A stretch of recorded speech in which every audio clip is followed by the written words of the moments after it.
Some men rule empires. Some men make other men disappear with a single phone call. Some men sit at the top of the world and feel nothing but cold. Damien Ashcroft was all three. He had survived assassinations, betrayals, and federal investigations that would have buried lesser men beneath concrete. But nothing. Not a bullet, not a traitor, not the weight of every sin he had ever committed. Nothing broke him the way a tiny silver bracelet and 7 words written in his wife's handwriting did. 7 words on a folded note left in an empty room. 7 words that told him the one thing his entire empire of fear and violence could never give back. If you want to know what finally brought the most feared man on the East Coast to his knees, stay until the end. Hit that like button right now and drop your city in the comments below. I want to see exactly how far this story travels. Botscom what? The storm had been building since noon. By the time it arrived over the Newport cliffs, it came without apology. A hard Atlantic squall that drove rain sideways across the rocks and turned the sea below Blackwood Manor into something violent and gray. The manor itself stood above all of it, as it always had, cut from dark stone and older money, its iron-framed windows rattling against gusts that bent the cypress trees along the south lawn nearly horizontal. From a distance, in weather like this, the building looked less like a home and more like something that had decided long ago it would outlast everything around it. Damien Ashcroft stood at the window of the East Wing study and watched the water come. He had his jacket off. His sleeves were rolled to the elbows, which, for Damien, was the closest thing to undone that most people ever saw. There was a glass of bourbon on the desk behind him, 2 fingers, untouched, and the room smelled like old wood and the faint chemical ghost of cleaning products that the staff had used on the floors that morning. It was the smell of a house being maintained in the absence of the person who had made it feel inhabited. Charlotte had been gone for 72 hours. He had not slept in most of them. The decision to end the marriage, to formally separate from Charlotte Bennett, his wife of 4 years, and move forward with the Hargrove alliance, had not been made in passion. That was what Damien told himself. It had been strategic. The Hargrove family controlled 3 ports along the mid-Atlantic seaboard and had financial connections inside the state legislature that Damien's organization needed badly enough to override personal sentiment. His uncle Gerald had laid out the numbers with the kind of calm precision that left no room for argument. His consigliere Marcus had seconded it without blinking. Every rational voice in his world had pointed in the same direction. Charlotte had to go. He had told her himself. That part he had insisted on. Not a letter, not a proxy, not a quiet removal while she slept. He had stood in the doorway of their bedroom and looked at her face and said the words himself. She had not cried. That was the part that had stayed with him. She had looked at him for a long moment, her dark eyes very still, and then she had simply nodded and said, "All right, Damien." Not a scene, not a fight. She had packed a single bag, and she had walked out, and the last thing he had heard was the sound of her shoes on the marble floor of the front hall, growing fainter until they stopped. He had stood in that doorway for a long time after she left. He was still trying to figure out what that sound meant. The decision to check her room had not been planned. He had told himself he was going to the East Wing to retrieve a document from the secondary safe. Account ledgers that Marcus needed reviewed before the end of the week. He had walked down the corridor with that purpose, and then he had stopped in front of Charlotte's door, and his hand had found the handle without any particular instruction from the rest of him. Her room was immaculate. Not because she had cleaned it. The staff had already been through. The bedding had been stripped and replaced with fresh linens folded in the particular geometric way the housekeeper favored. The vanity was bare. The small collection of novels she kept on the window ledge was gone. Everything that had belonged to Charlotte Bennett had been removed or packed, and what remained was a room that looked like a room in a very expensive hotel. Beautiful, precise, and empty of any evidence that a human being had ever actually lived inside it. He stood in the center of it for a moment and breathed. Then he saw the corner of the envelope beneath the edge of the vanity. It was small, white. It had slid partly under the baseboard molding, which was the only reason the cleaning staff had missed it. He crossed the room and crouched down and picked it up, and he turned it over in his hands. His name was not on it. There was no address. The envelope had been sealed and then apparently dropped or placed in a location where it was meant to stay hidden until someone who knew to look for it came looking. He opened it with his thumb. Inside was a baby bracelet. Silver. Delicate. The kind given in hospital nurseries with a small rectangular tag on which a name is stamped in capital letters. He held it up to the light from the window and read the name stamped into the metal. Grace. He turned it over twice. His jaw was tight.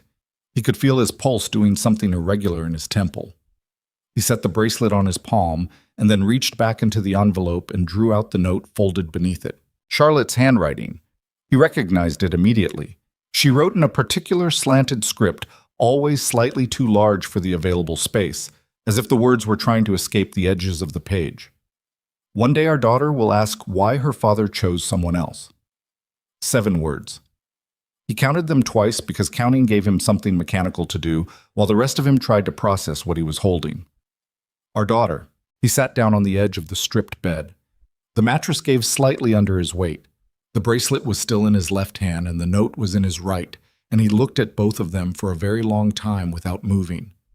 Outside, the storm drove rain against the glass. The lamp on the vanity threw a pale circle of light across the floor. Somewhere deep in the house, a door closed. He had not known. That was the part that would not resolve itself into anything manageable.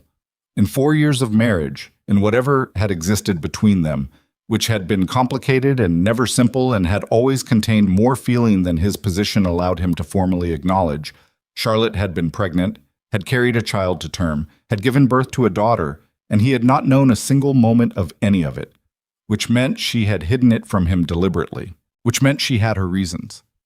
He sat with that for a long time, because Damien Ashcroft had not gotten where he was by reacting before he understood. He turned the bracelet over in his fingers. Grace. Someone had named this child Grace. Charlotte had named this child Grace, alone, without him, in whatever apartment or hospital or borrowed room she had occupied while pretending she was simply the estranged wife of a powerful man navigating the terms of a discreet separation.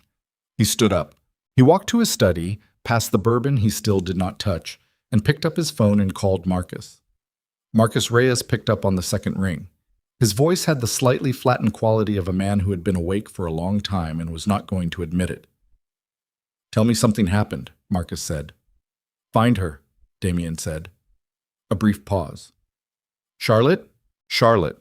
And find out everything she was doing in the 6 months before she left. Medical appointments, hospital records, anything with her name on it.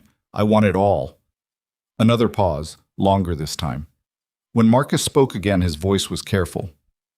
"Damien, what did you find?" "Find her first, then we'll talk." He hung up.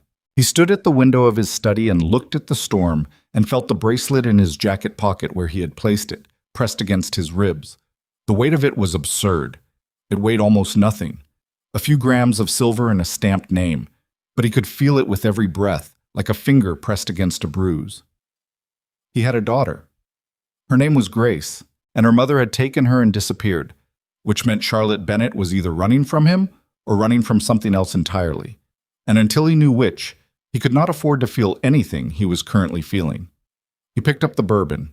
He drank it. Then he poured another and left it on the desk and went to work. Marcus Reyes had been with Damien Ashcroft for 11 years. He had joined the organization young and angry, a former corporate attorney who had made the transition to criminal law, and then further still into the kind of work that did not get written down in any official capacity.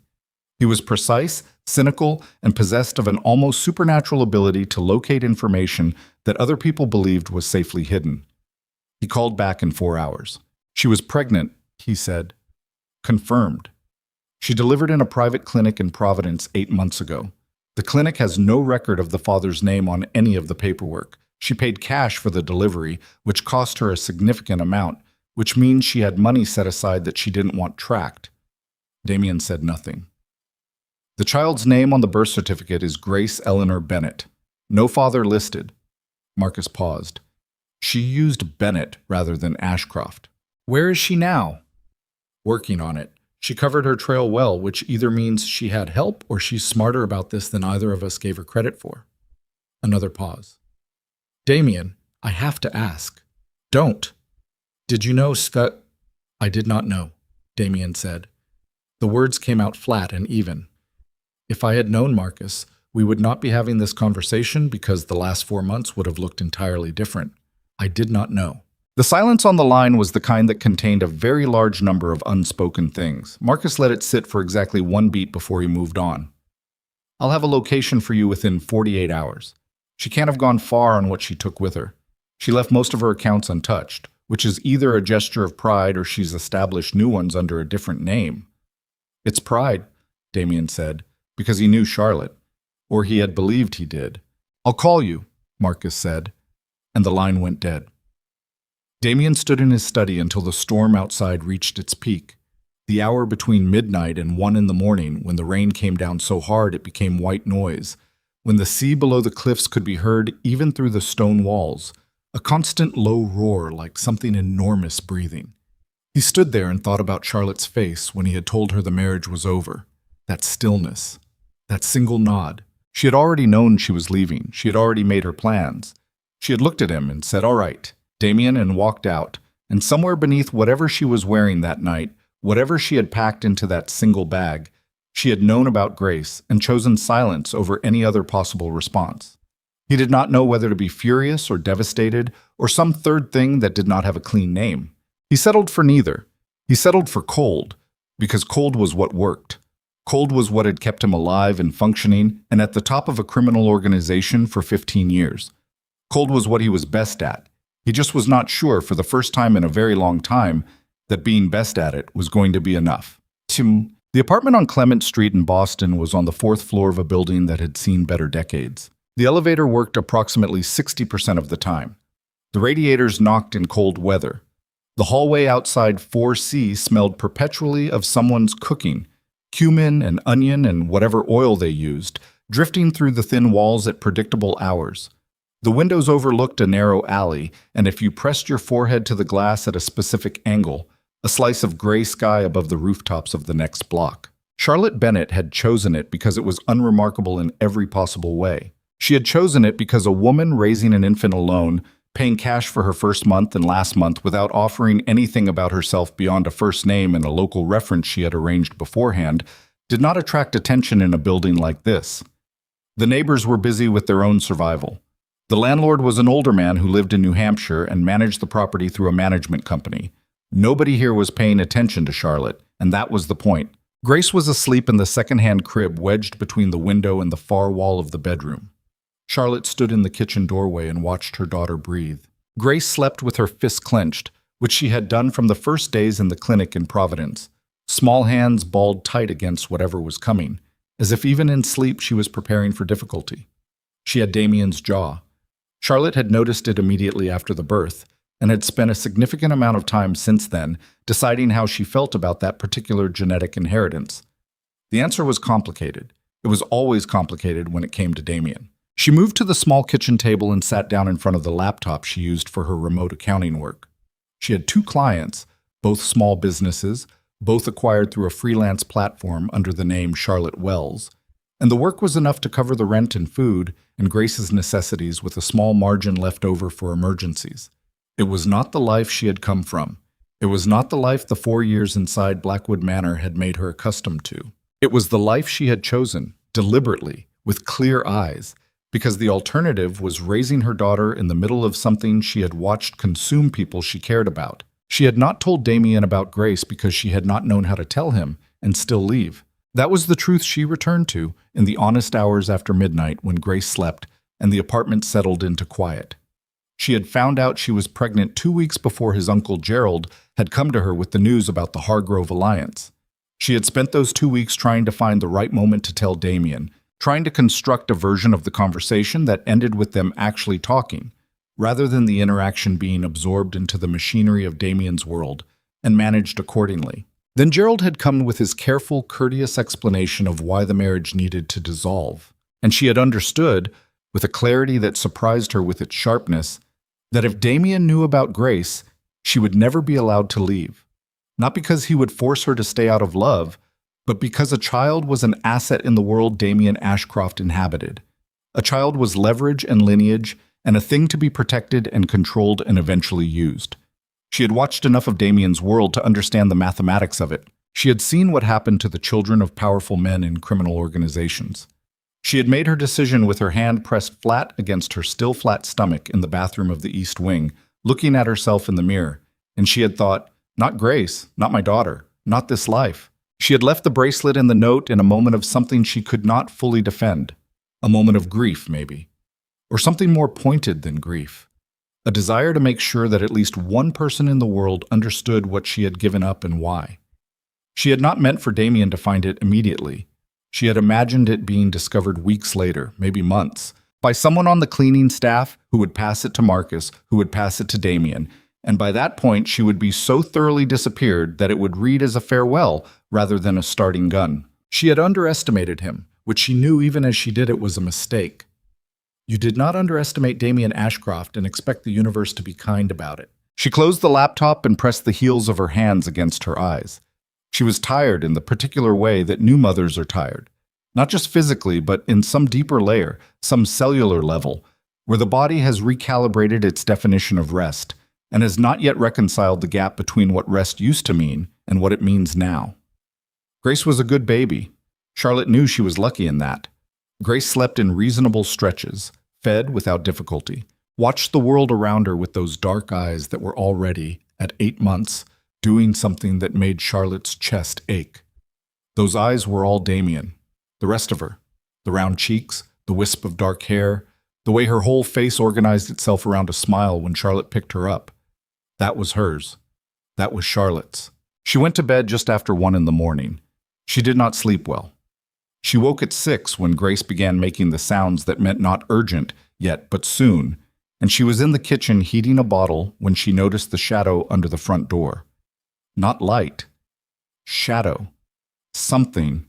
Someone. Standing close on the other side of the door, blocking the thin strip of hall light that normally showed beneath the gap in the old frame. She stood very still with the bottle in her hand and waited. The shadow moved. Footsteps down the hall. Gone. She told herself it was a neighbor. She told herself it was nothing. She did not entirely believe herself, but she had Grace to feed and the morning to get through. And so she put the feeling in the particular compartment she had been building over the past months, the one that contained all the things she did not have the resources to address.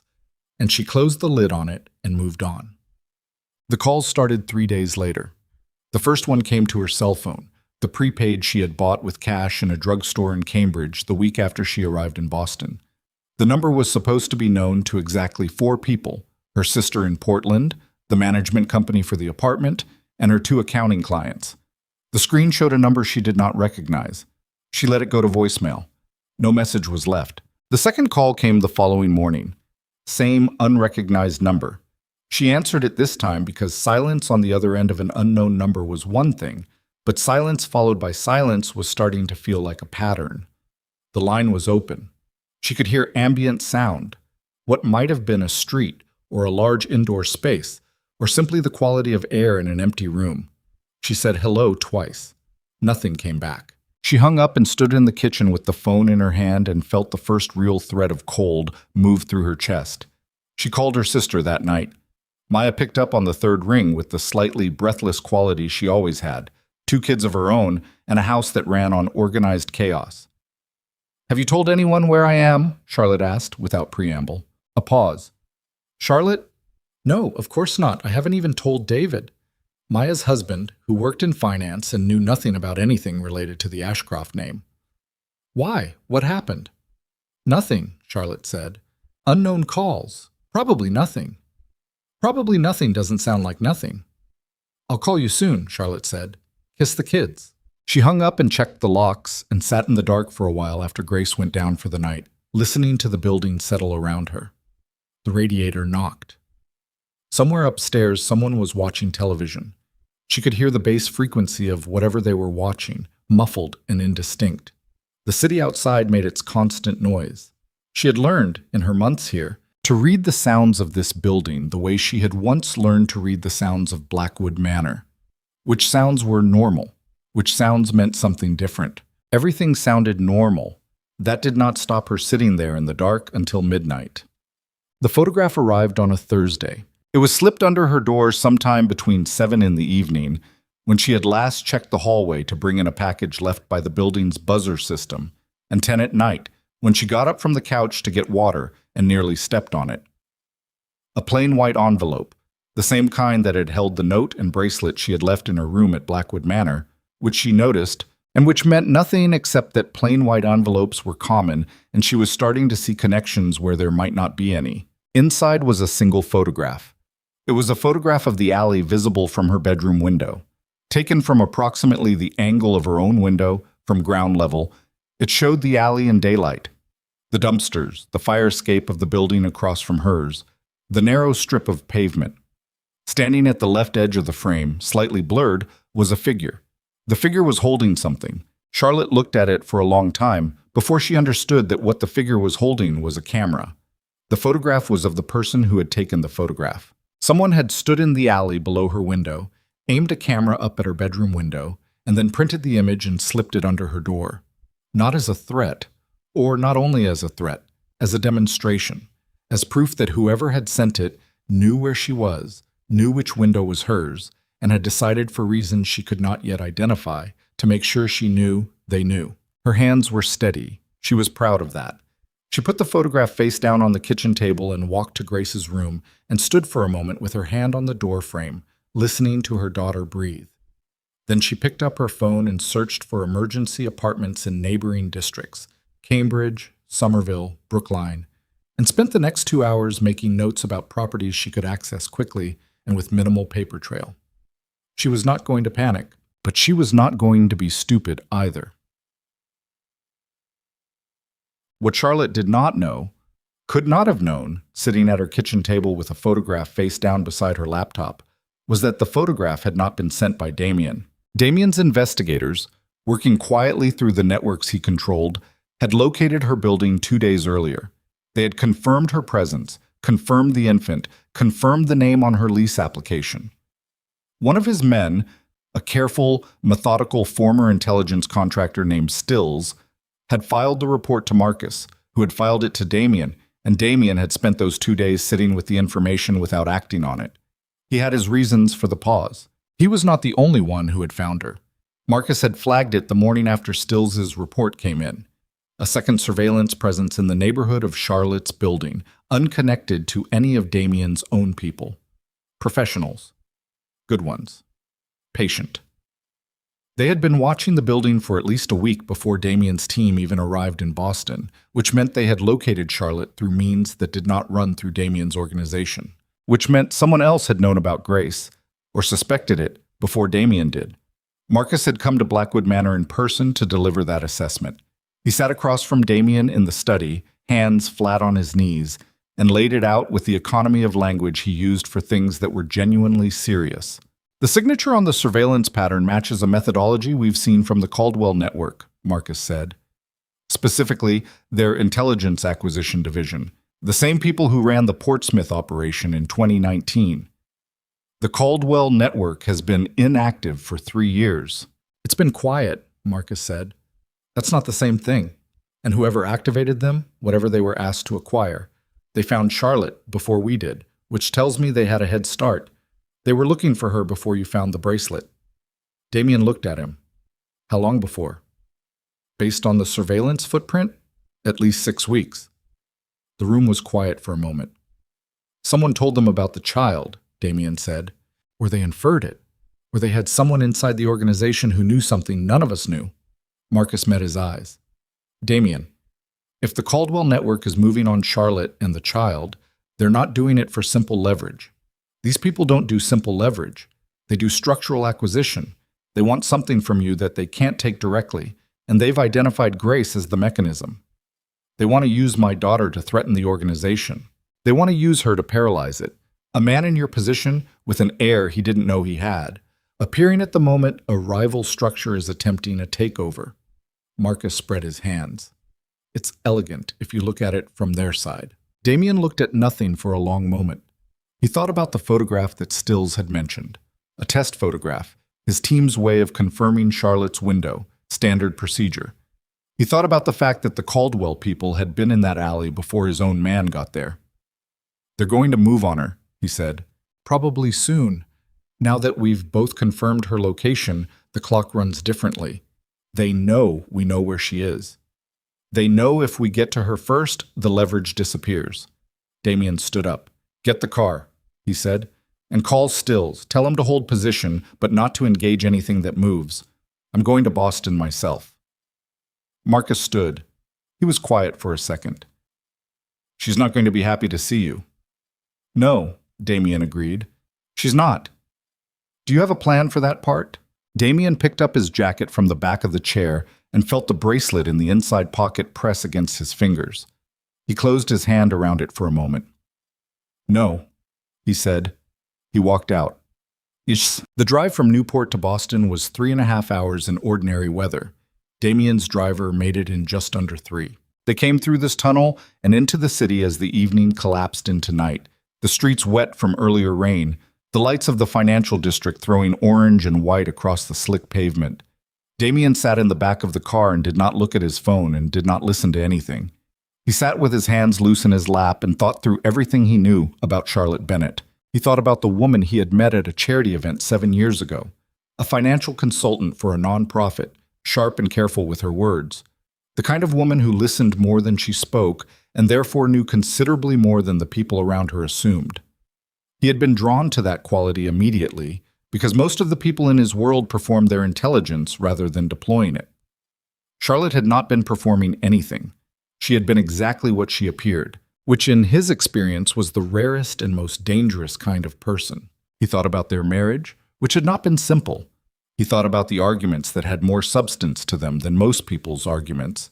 Charlotte going after the actual architecture of a problem rather than its surface, refusing to accept the kind of deflection that most people who dealt with Damien accepted without question. He thought about the silences between them that had sometimes been comfortable and sometimes had contained the specific weight of things going unsaid. He thought about the morning he had stood in their bedroom doorway and said the words he had said, and her face going still. And all right, Damien. He had believed, in the months after she left, that the stillness was dignity, that she had accepted the situation with a composure that he had not, if he was being honest, fully deserved. He had told himself that story because it was cleaner than the alternatives. Now he sat in the back of a car moving through the wet streets of Boston and understood that the stillness had not been acceptance. It had been calculation. She had known, in that moment, exactly what she was going to do and exactly why, and she had chosen not to give him the information he needed to alter the outcome. The stillness had been the face she showed the world while her mind was already 3 moves ahead. She had beaten him. He could admit that in the private interior, where the version of himself that nobody else saw did its honest accounting. She had looked at her situation and chosen the most effective possible action, and she had executed it cleanly. And if Marcus's people had not been specifically looking for traces of her medical history, she might have remained completely invisible for years. He respected it even as it gutted him. The car stopped on a block of mid-century brick apartment buildings. Stills was at the curb, a lean man in a dark jacket who did not look like anything in particular, which was the whole point. "Any movement?" Damien said. "Quiet. No sign of the secondary surveillance for the past 6 hours, which I don't love. Could mean they've pulled back. Could mean they've repositioned somewhere I can't see." "Who's in the building?" 4 men on our side, 2 at the exits, 2 in the stairwells. Nobody gets out without us knowing. Nobody gets in. Damien looked up at the building. 4th floor. The windows on that side showed lights in 2 of the units. He could not have said which ones were hers. He looked for a long moment. "Which apartment?" 4C, Stills said. "East corner." Damien started toward the entrance. "Sir?" Stills said. "Do you want backup going up?" "No." He went in alone. The elevator was out of service. He took the stairs, 4 floors of an old building that smelled like other people's cooking and the particular close warmth of a place that had been inhabited continuously for decades. He moved without hurrying. His heart was doing something that he identified and set aside. He reached the 4th floor landing and walked east down the corridor. 4C. He stopped in front of the door. He stood there. He was a man who had walked into rooms full of armed enemies without his pulse registering anything above baseline. He was a man who had faced situations that ended careers and lives and organizations with the kind of flat operational calm that his people had, over the years, come to treat as almost supernatural. He had never flinched. He had never been the one in the room who needed a moment to collect himself. He stood in front of apartment 4C in a building in Boston and needed a moment to collect himself. He raised his hand. He knocked. There was a long pause on the other side of the door. He could hear the particular quality of someone listening without responding. The held breath sound of a person trying to determine through a door who was on the other side of it. He heard the soft sound of something, a foot on the floor maybe, or something being set down carefully. The door opened on the chain, one eye, dark and still. He had forgotten the quality of her eyes, or he had not allowed himself to remember. "Charlotte," he said. The eye looked at him for a long time. He watched her working through it, the shock of seeing him, the calculation running fast underneath, the effort of not letting the shock show on the half of her face visible through the gap. "How did you find me?" she said. Not a question. A statement of something she already knew the answer to. "I need you to open the door." "Give me one reason." "Because there are people in this building who are not mine," he said, "and you need to understand what that means before the next 40 minutes happen the way I think they're going to happen." The eye, still, working. "You brought people here," she said. "Charlotte, please open the door." Another long pause, long enough that he felt the sweat at the base of his spine and recognized it for what it was. Genuine fear, the specific variety that comes not from physical threat, but from the possibility that someone will simply say no and close the door, and that will be the end of it. The chain slid back. The door opened. She stood in the gap, one hand on the doorframe. She was wearing a gray shirt and dark jeans, and her hair was down. She looked like herself, sharper around the edges than he remembered, a kind of tightness in her face that had not been there before, the particular look of a person who has been managing alone for long enough that managing alone has become the default state. She was looking at him the way she had always looked at difficult things, directly, without flinching, with something cold running beneath whatever surface expression she was choosing to show. She did not say anything. He opened his mouth, and from the stairwell at the end of the corridor came the sound of boots. Not one set, not two, but several, moving fast and without the particular effort of concealment that people made when they were trying to stay quiet. These were people who had decided they were past the point of needing to be quiet. Damien turned. The first man came through the stairwell door at a run, weapon already drawn. He was followed by 4 more. Damien had a single second. 1 second in which the whole shape of the situation snapped into perfect clarity, in which he understood that the Caldwell people had not pulled back, had not repositioned, had been waiting for exactly this moment, had perhaps even been waiting for him specifically, knowing that he would come himself, knowing that his presence would mark the location beyond any possible ambiguity. He turned back to Charlotte. "Inside," he said. "Now, get Grace and get to the back of the apartment." Her eyes went wide, not with surprise at the name, but with something larger, something that crossed her face in the single second before training took over and she did exactly what he said. The first shot hit the doorframe. Damien was already moving. The first shot took a chunk out of the doorframe 6 inches above Charlotte's head. Damien was already through the door before the plaster stopped falling. He hit it with his shoulder and drove it shut behind him, and threw the deadbolt in a single motion that his body performed without consulting the rest of him.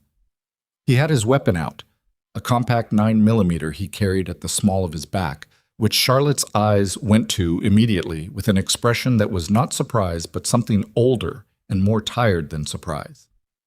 "Back room," he said. "Now." "I know where Grace is. Go." She went. He gave her 2 seconds and then followed, keeping low, moving along the wall away from the windows. The apartment was small. He took it in as he moved through it, the particular sparse quality of a person who has arranged their life around function rather than comfort, the second-hand furniture, the laptop on the kitchen table, the baby monitor on the counter beside the sink, a life assembled from careful choices, a life that had no room in it for anything that was not necessary. He reached the bedroom doorway and stopped. Charlotte was at the crib. Grace was awake. Apparently the shot had been enough to pull her up from sleep, and Charlotte had her up and against her shoulder in the particular tight hold of a mother with a threat in the building. Grace was not crying. She was making a small, uncertain sound, her face pressed to Charlotte's neck, her tiny fist closed around a fistful of Charlotte's shirt.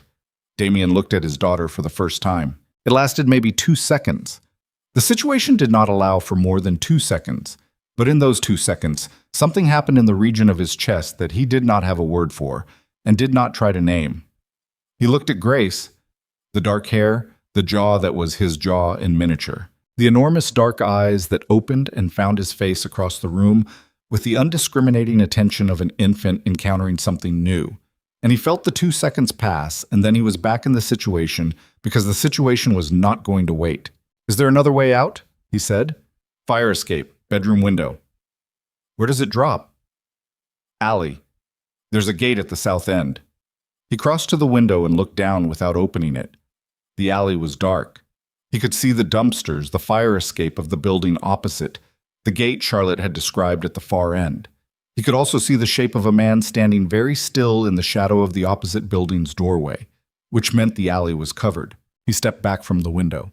"They've got the alley," he said. Charlotte said nothing. She was watching him with Grace still pressed to her shoulder, one hand curved around the back of the baby's head, and her expression had moved past fear into something more functional, the look of a person doing rapid triage on a very bad situation. He had seen that look before. He had not expected to see it on her face, or rather he had not expected it to be as practiced as it was. She had been preparing for something like this. Maybe not this specifically, but something. She had been living in this apartment for months with one part of her mind always on the exits. He pulled out his phone and called Stills. It rang twice. "We've got contact on 3, Stills said before Damien could speak. "At least 5 in the building, 2 more outside. I've got eyes on them in the front and 1 in the alley. My guys are holding the exits, but they're going to push through in the next—" A burst of sound on the line, something that might have been shouting. Then Stills' voice, lower and faster. "They're pushing. East stairwell. Coming to you." Damien ended the call. He looked around the bedroom. His mind ran through the geometry of the apartment, the front door, the fire escape, the windows, the interior walls. Old building. The walls between units would be standard construction, not structural. He looked at the wall to his left, the shared wall with apartment 4B. "Who's next door?" he said. Charlotte blinked. "Elderly man. He goes to his daughter's on Thursdays." "Is today Thursday?" A pause. "Yes." He moved to the shared wall and knocked along it, reading the studs. Found a gap between them. Looked at the floor. The bedroom had a wooden chair, old and solid, ladder-back construction. He picked it up. "Move away from this wall," he said. Charlotte moved. He swung the chair. It took 3 hits before the drywall gave way enough to matter. Old construction, dense with decades of paint layers, but it gave. He dropped the chair, grabbed the edges of the hole he'd made, and pulled. A section of wall the size of a doorway came away in 2 pieces, raising a cloud of plaster dust that caught in the back of his throat. Through the gap was the dark interior of 4B, furniture shapes in the dim light from the window, the particular stale smell of a space not recently occupied. "Through here," he said. Charlotte looked at the hole in the wall. She looked at him. "Now, Charlotte. You broke my neighbor's wall. I'll pay for it. Move." She moved. She went through with Grace first, turning sideways to protect the baby from the rough edges of the broken drywall. Damien followed. He pulled the bedroom dresser from Charlotte's room against the hole behind them. It wouldn't stop anyone, but it would slow them down and make noise he'd hear. They were in 4B's living room. Damien crossed to the front door and put his ear against it. Hallway sounds. Movement, but from the east end, which was the direction they'd come from. He looked left along the hallway in his mental map of the floor. 4B was 2 units west of 4C. The west stairwell was further still, at the end of the corridor. He cracked the door an inch. Empty hallway to the west. He could hear shouting from the eastern end. Muffled, tense, the specific acoustic signature of men trying to maintain tactical communication at a volume that wouldn't carry. "Stay behind me," he said. "If I tell you to run, you run. You don't wait. You don't look back. You go for the street and you find my car. Black Suburban, engine running, driver's name is Cole. You tell him I said waterfall. He'll know what to do." Charlotte's jaw was tight. "And Grace? Grace goes with you, obviously. And you." He looked at her. "I'll be fine." "That's not an answer." "Charlotte." He met her eyes. "I need you to trust me for the next 10 minutes. You don't have to trust me about anything else. Just 10 minutes. Something moved through her face. He watched it. The old argument she was having with herself. The one that had been running in her since she left, probably long before she left. He watched her run it fast and come out the other side. 10 minutes, she said. He opened the door. Met. They made it to the west stairwell. He went down with her behind him, his back to the wall on the curves, weapon up. The stairwell was clear to the second floor, and then it wasn't. A single man coming up from below, moving fast, who came around the landing turn and found Damien already there and had approximately half a second to process that before Damien put him down with 2 strikes that were not gentle and left him folded against the railing, breathing but absent from the immediate situation. Charlotte stepped over the man's legs without breaking stride. She was holding Grace tightly enough that the baby had stopped making sounds and was simply watching the world go by with those enormous eyes that were taking everything in and storing it somewhere. Ground floor. The lobby. Damien looked through the glass panel beside the front entrance. The street outside, Cole in the Suburban at the curb, engine running exactly where he should be. One of the Caldwell people was visible on the sidewalk 30 feet to the north, looking the wrong direction. He's going to turn around in about 8 seconds, Damien said quietly. When I open that door, you walk. Don't run. Walk. Directly to the car. Head down. Don't look at him. Walking with an infant toward a running car isn't exactly inconspicuous. It's more inconspicuous than running. Walk. He opened the door. Charlotte walked. She was good at it.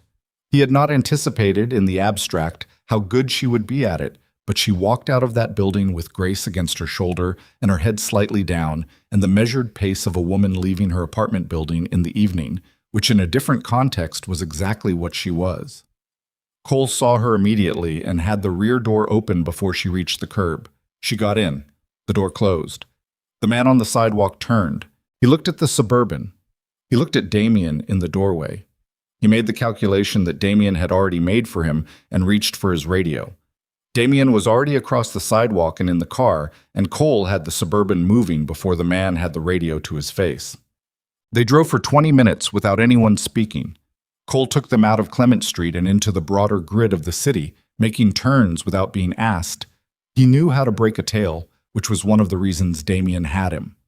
Grace had gone quiet in the way of infants who have passed from distress into something like shock and come out the other side into exhaustion, her eyes heavy, her body loose against Charlotte's. Charlotte sat in the far corner of the back seat. Damien sat on the opposite side. The distance between them was perhaps 4 feet and felt considerably larger. He watched the city go past the window and let the adrenaline finish burning through his system in the controlled way he'd practiced for years. Not suppressing it, which was a good way to make mistakes in the following hours, but letting it metabolize, letting his heart rate come back down, letting his hands settle. "Where are you taking us?" Charlotte said. "Not him. Us." He noted that. "Safe house in Beacon Hill," he said. "My people have held it for 3 years. Nobody else knows about it." She looked at him. "Nobody from your organization. Nobody who wants to use you to get to me. That covers most of your organization, doesn't it?" He looked at her. She wasn't being cruel. She was being accurate, which was a different thing, and they both knew the difference. "You knew," she said. He waited. "You knew they were already watching me before you came. That's what you meant in the hallway, people in the building who aren't mine." She shifted Grace slightly, smoothing one hand over the baby's back. "You came because they were moving, not just to see me." "Both?" he said. "It was both. But you would have come tonight regardless." He looked at her directly. Yes, she absorbed that.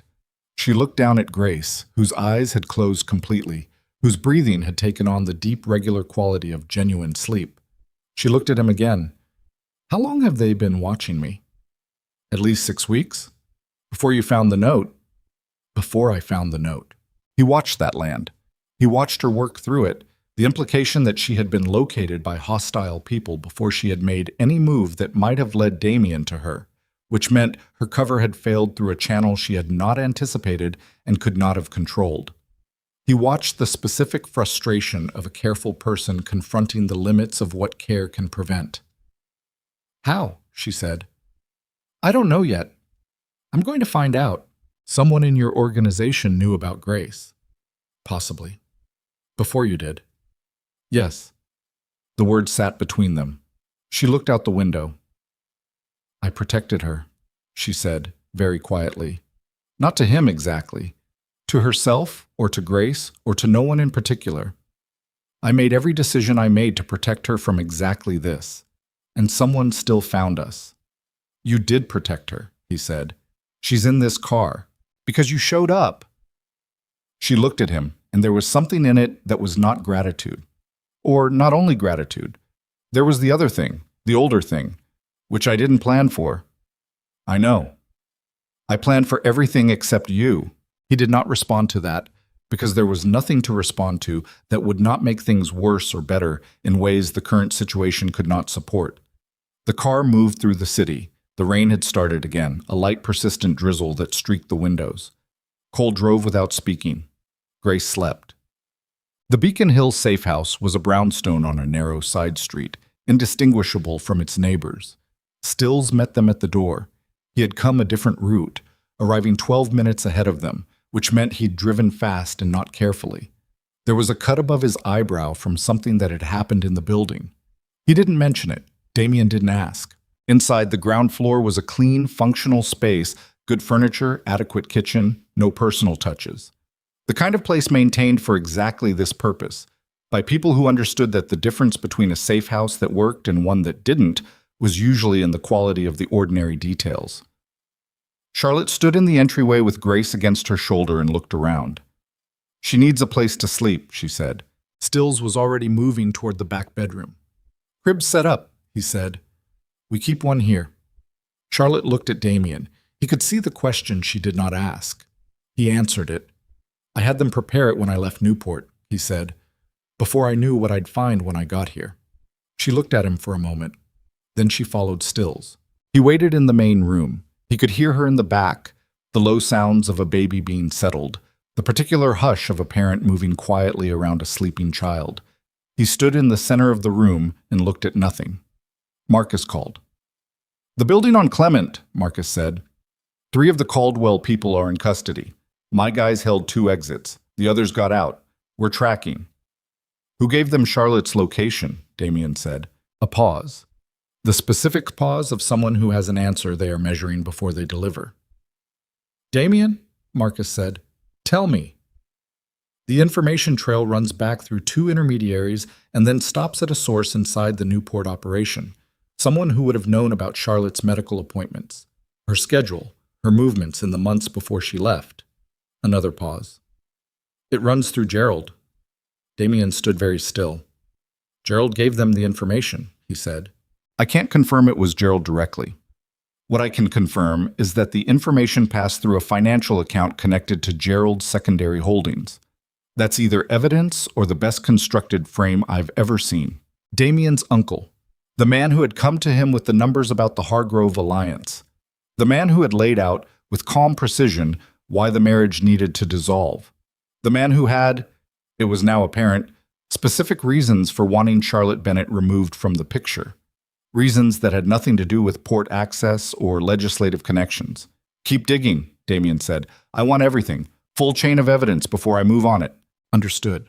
And Damien, if Gerald knew about Grace before you did, and he was feeding that information to the Caldwell network, then he knew the plan from the beginning, Damien said. He knew they were going to use her. He set the whole thing up. That's what the evidence suggests. Damien ended the call. He stood in the safe house in Beacon Hill and felt something move through him that was colder and more deliberate than anger. Anger was fast and imprecise. What he was feeling was slower than that, older. The particular quality of feeling that came when betrayal was not a surprise, but a confirmation, when the shape of something you had suspected finally resolved into the shape of the thing itself. Gerald had arranged the separation. Gerald had arranged the engagement to the Hargrove daughter. Gerald had, it appeared, known about Grace and deliberately withheld that information, while simultaneously feeding it to a rival organization that intended to use a child as a mechanism for dismantling Damien's empire. His uncle. 11 years of trust. 11 years of counsel. She's asleep. He turned. Charlotte was in the doorway. She had washed her face. He could see that, the faint traces of the earlier tension rinsed away, replaced with the more sustainable fatigue of someone in the middle of a long emergency. She looked at him with an expression he could not immediately categorize. "You have that look," she said. "What look?" "The one where you've just understood something bad and you're deciding what to do about it." He looked at her. "Gerald," he said. She was quiet for a moment. "Your uncle. He's the source. The people who found you, the information that led them to you, it runs back through Gerald." She absorbed that. She crossed to the small kitchen area and filled a glass from the tap and drank it and set it down. She was quiet for long enough that he thought she might not respond. "He came to me," she said, "before you did, before the conversation in the bedroom." Damien went still. "Gerald came to tell you about the Hargrove alliance," he said. "Gerald came to tell me that you had already agreed to it, that you had been in negotiations for 2 months, that the Hargrove engagement was already, for practical purposes, settled, and that the most dignified thing I could do was to accept the terms of a quiet separation before it became something less quiet." She looked at him across the room. "He was very courteous about it. He brought documents." Damien said nothing. "I believed him," she said. "I had no reason not to. He's your uncle and your consigliere, and every piece of information he gave me was internally consistent, and—" She stopped. She pressed her lips together briefly. "I believed him, and I decided that night that I was not going to let Grace grow up in the middle of whatever was coming next. So I made my plans." The room was very quiet. "Charlotte!" His voice came out lower than he intended. "I never agreed to any of it. The Hargrove conversations were preliminary. Nothing was settled. I had not—" He stopped. Started again. "I came home that afternoon and you were gone. Gerald told me you had decided to leave, that the pressure of the situation had become too much, that you had taken your things and—" He stopped again because the expression on her face had changed. She was looking at him with something that was not quite belief and not quite its opposite. She was looking at him the way someone looks at a door they've been told is locked when someone finally hands them the key, wanting to believe the key is real, measuring it against 3 months of leaning on a locked door. "He told me you agreed," she said. "He told me you left." The rain tapped at the windows. Grace made a small sound from the back bedroom and went quiet again. Charlotte sat down at the kitchen table. She put her face in her hands for a moment, not crying, just pressing the heels of her palms against her eyes, in a gesture he recognized as something she did when she was processing something too large to process standing up. He stood and waited. He did not cross the room. He understood that crossing the room was not what this moment needed. She dropped her hands. She looked at him. "He separated us on purpose," she said. "Yes." He knew about Grace. He found out somehow. Probably the clinic in Providence. He would have had the means to pull medical records if he knew where to look. He fed that information to the people who came tonight. Yes. He wanted them to take Grace. Damien said nothing because the answer to that was yes. And saying it out loud in a room where Charlotte was sitting after what had just happened in her apartment building felt like a particular category of brutal that the situation did not require him to perform. She understood it without the word. She looked at the table for a moment. Then she looked up. "What are you going to do?" she said. He met her eyes. "First," he said, "I'm going to keep you and Grace safe. Whatever comes after that—" The window behind Charlotte exploded inward. The shot came from the building across the narrow street, a high-powered round that punched through the glass and took out a section of wall beside Damien's head before he was on the floor, behind the kitchen counter, weapon drawn. Charlotte was already down, under the table, arms wrapped around herself in the reflexive position of a person protecting something that wasn't there. Grace was in the back room, and the look on Charlotte's face in the 2 seconds before Damien shouted her name was the look of a woman understanding that the back room was exactly where the second team was going to go first. "Grace," she said. She was already moving toward the hallway when the back door came off its hinges. Charlotte hit the hallway at a run. Damien was 2 steps behind her, weapon up, moving low along the wall while the safe house absorbed the chaos of what was happening. The window gone. Cold air and rain pushing through the gap where the glass had been.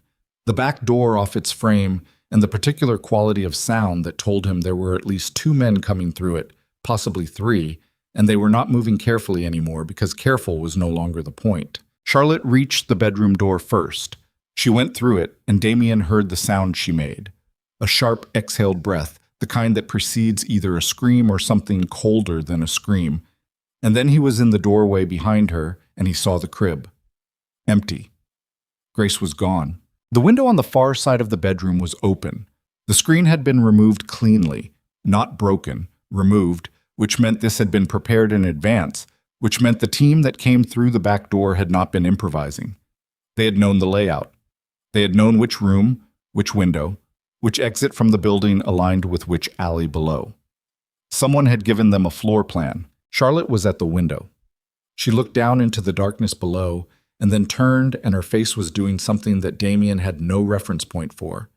Not panic, past panic, on the other side of panic where the body runs out of the ordinary responses and drops into something more fundamental. "They have her," she said. Her voice was completely flat. That was the part that got into him. The flatness of it, the way it had stripped itself of everything except the bare information, because everything else was too large to carry in a voice. "How long?" he said. 30 seconds. Less. He went to the window. The alley below connected to the street at the north end. He could see a vehicle, a dark van, moving, already at the mouth of the alley and turning north. Moving fast, but not reckless. Professional. The kind of pace that did not attract attention. He pulled out his phone and called Cole. "North end of the alley behind the building. Dark van. Get on it." "I'm 2 blocks east." "Then move."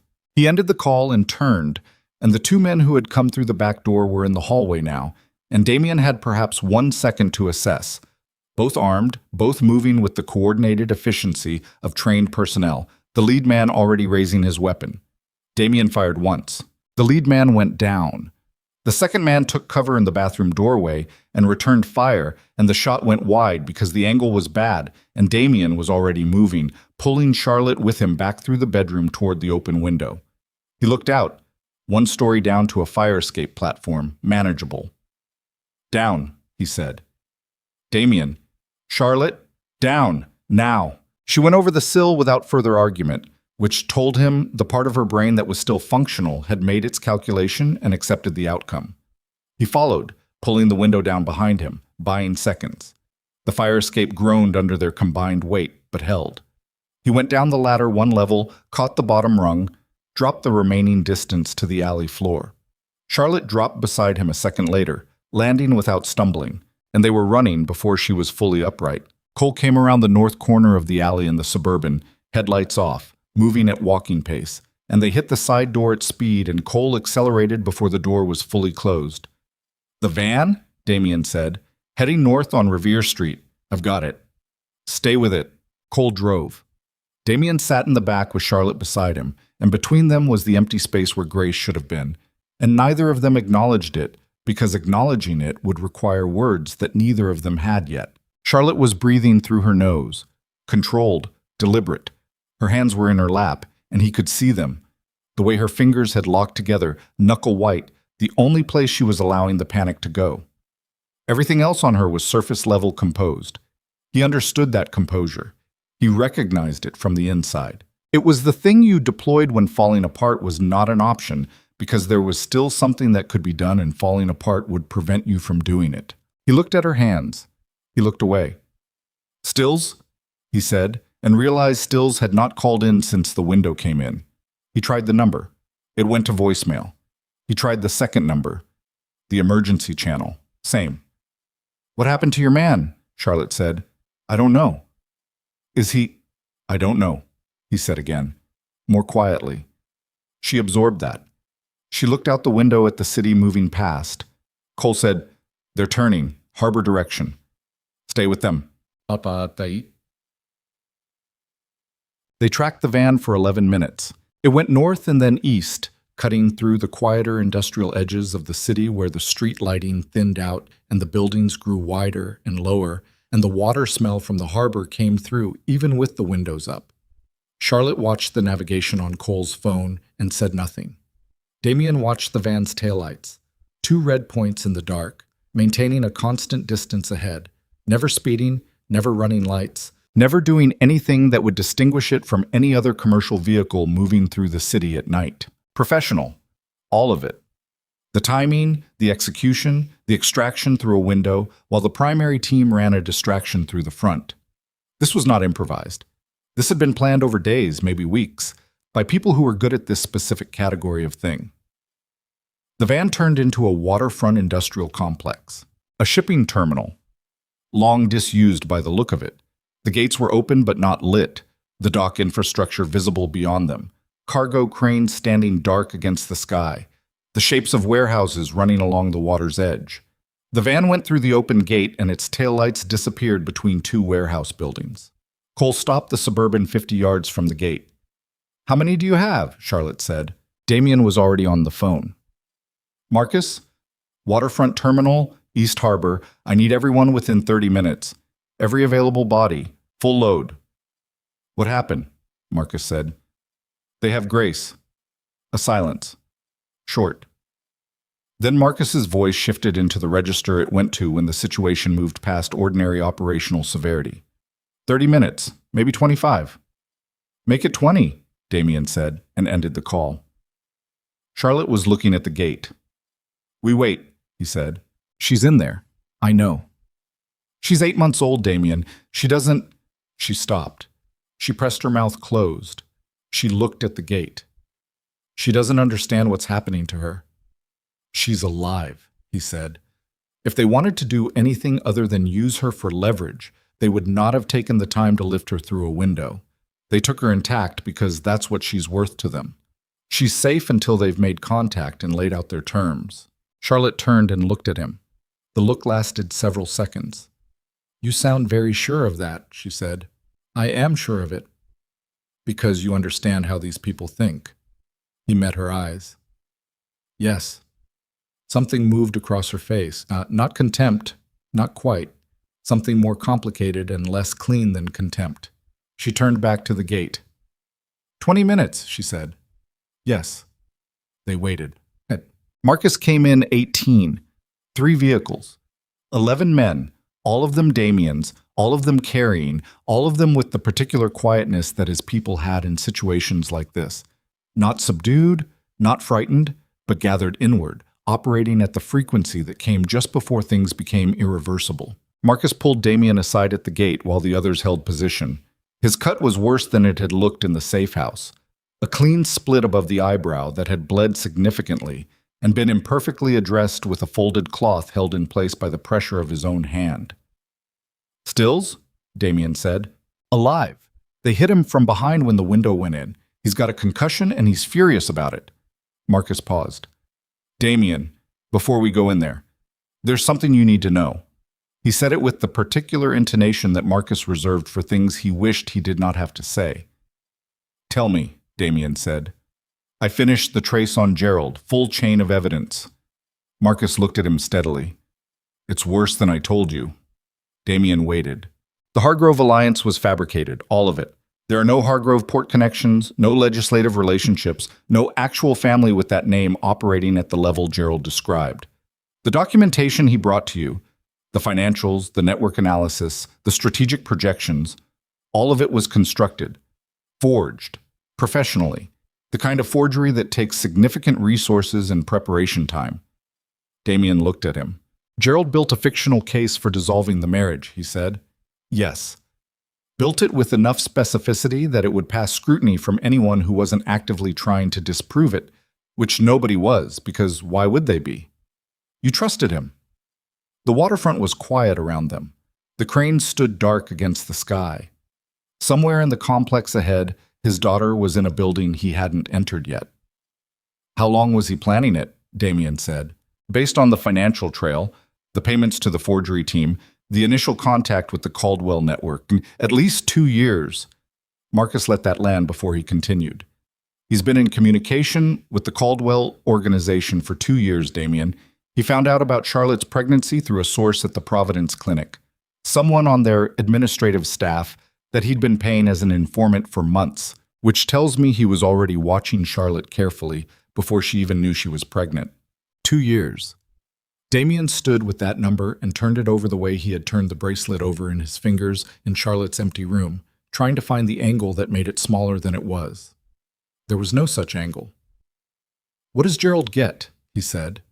If this works, if they use grace to force a dissolution of the organization, what does Gerald's arrangement give him? Marcus reached into his jacket and produced a folded document. 2 pages, printed, retrieved from somewhere in the preceding hours while all of this was simultaneously happening. He held it out. Damien took it and looked at it in the thin light coming off Cole's headlights. It was a restructuring agreement, a document outlining the transfer of operational control of the Ashcroft organization's primary holdings, the ports, the financial network, the protection arrangements along the eastern seaboard, to a management structure that appeared on first reading to be a legitimate consortium. On second reading, the controlling entity of that consortium was a shell company. On third reading, the beneficial owner of that shell company was a name Damien recognized from a different context entirely. Not crime, not finance, not politics, but a name attached to one of the oldest family rivalries in the Northeast criminal hierarchy. A name that his father had gone to war with 22 years ago and won, or believed he had won. He folded the document. He handed it back to Marcus. Gerald was working for Renner, he said. Gerald has been working for Renner for at minimum 2 years, Marcus said, possibly longer. Damien said nothing for a moment. Vincent Renner, 63 years old, operated out of Providence and had tentacles into every corrupt structure between New Haven and Portland. His father had stripped Renner of 3 territories and 2 operating ports in a conflict that had lasted 18 months and cost both sides significant damage. Renner had retreated, restructured, and spent 2 decades appearing to accept the outcome. He had not accepted the outcome. He had spent 2 decades building for another attempt, and the centerpiece of that attempt was Gerald Ashcroft, who had apparently decided at some point in the past several years that his loyalties ran in a direction other than the one he had professed for 11 years. Charlotte, Damien said. He turned and she was already there, 3 feet behind him, and by the look on her face she had heard enough. Who is Renner? She said. Someone who wanted my father's organization and couldn't take it directly, Damien said. He found another way. Through your uncle. Through my uncle. She was quiet for a moment. He watched her process it, watched her recalibrate everything she had believed about the reasons behind her own situation. The separation, the months alone in Boston, the photograph under the door, all of it running back in her mind to a single source. A decision made by a man she had trusted by extension because Damien trusted him, and the decision had been made not out of strategic necessity or even genuine greed, but out of a 20-year-old grievance that had nothing to do with Charlotte Bennett or Grace or any of them. Grace is in there because of a war your father won before she was born, Charlotte said. Her voice was very quiet. Flat in that way again. The way that meant the thing underneath was too large for any other register. Yes, he said. She looked at the gate. She looked at him. Then let's go get her, she said. They breached the terminal from 3 directions. Damien went through the main gate with Marcus and 4 others. 2 teams took the perimeter, east along the waterside, west through the secondary access road. Standard containment, keep anyone from getting a vehicle out if the primary extraction went sideways. Cole stayed at the gate with the Suburban running. Charlotte came with Damien. He had not told her to stay behind. He had opened his mouth to do exactly that, and she had looked at him with an expression that was not asking permission and never had been. And he had closed his mouth and handed her the compact 9mm from his ankle holster, the secondary weapon, and shown her the safety in a single motion, and she had taken it without comment. The terminal was larger than it appeared from the street. 3 warehouse buildings arranged in a shallow U around a central loading area, the open end facing the water. Cargo containers stacked in rows between the buildings, the smell of salt water and rust and old diesel fuel. The cranes overhead were massive and still, their arms extended over the dock where the harbor water moved blackly below. Damien moved along the face of the first warehouse, Charlotte at his shoulder, Marcus covering the right. The rain had picked up again, not hard but steady, the kind that accumulated quietly and had soaked through his jacket in the first minutes, the cold getting into his joints in a way he did not allow himself to acknowledge. He could hear voices from the second warehouse. He stopped. Hand up. Everyone stopped. The voices were coming through a personnel door on the near face of the building, not shouting, not agitated, but the specific cadence of men in conference, making decisions. He pressed against the wall and listened and caught enough to understand that there were at least 4 people inside and they were waiting for a phone call, waiting for contact with him. He looked at Marcus. Marcus nodded. Damien tried the personnel door. Unlocked. Of course it was. They were expecting him to come eventually. They just had not expected him to come this fast, with this many people, and without the hour of frantic calling and threatening they had designed the scenario to produce. He went through the door low and fast. The warehouse interior was lit by portable work lights, 3 of them, harsh white, throwing hard shadows across the concrete floor and the stacked equipment around the perimeter. 4 men, exactly as he had estimated. 2 of them had weapons up within the first second. One of them didn't because Damien was already on him. The 4th went for a door at the far end of the building and ran into 2 of Marcus's people coming through it. It was over in 40 seconds. Not clean. Nothing like this was clean, but contained. Damien straightened up and looked around the warehouse. Work lights, concrete, old machinery along the walls, a folding table with a laptop and 2 phones and a set of documents he was going to want to look at. No grace. He went cold in a specific way. The way that is not fear exactly, but its functional equivalent, the body's response to a threat to something it has decided matters more than its own continuity. Where? He said. None of the 4 men responded immediately. 1 of them was unconscious. 2 were restrained and breathing hard.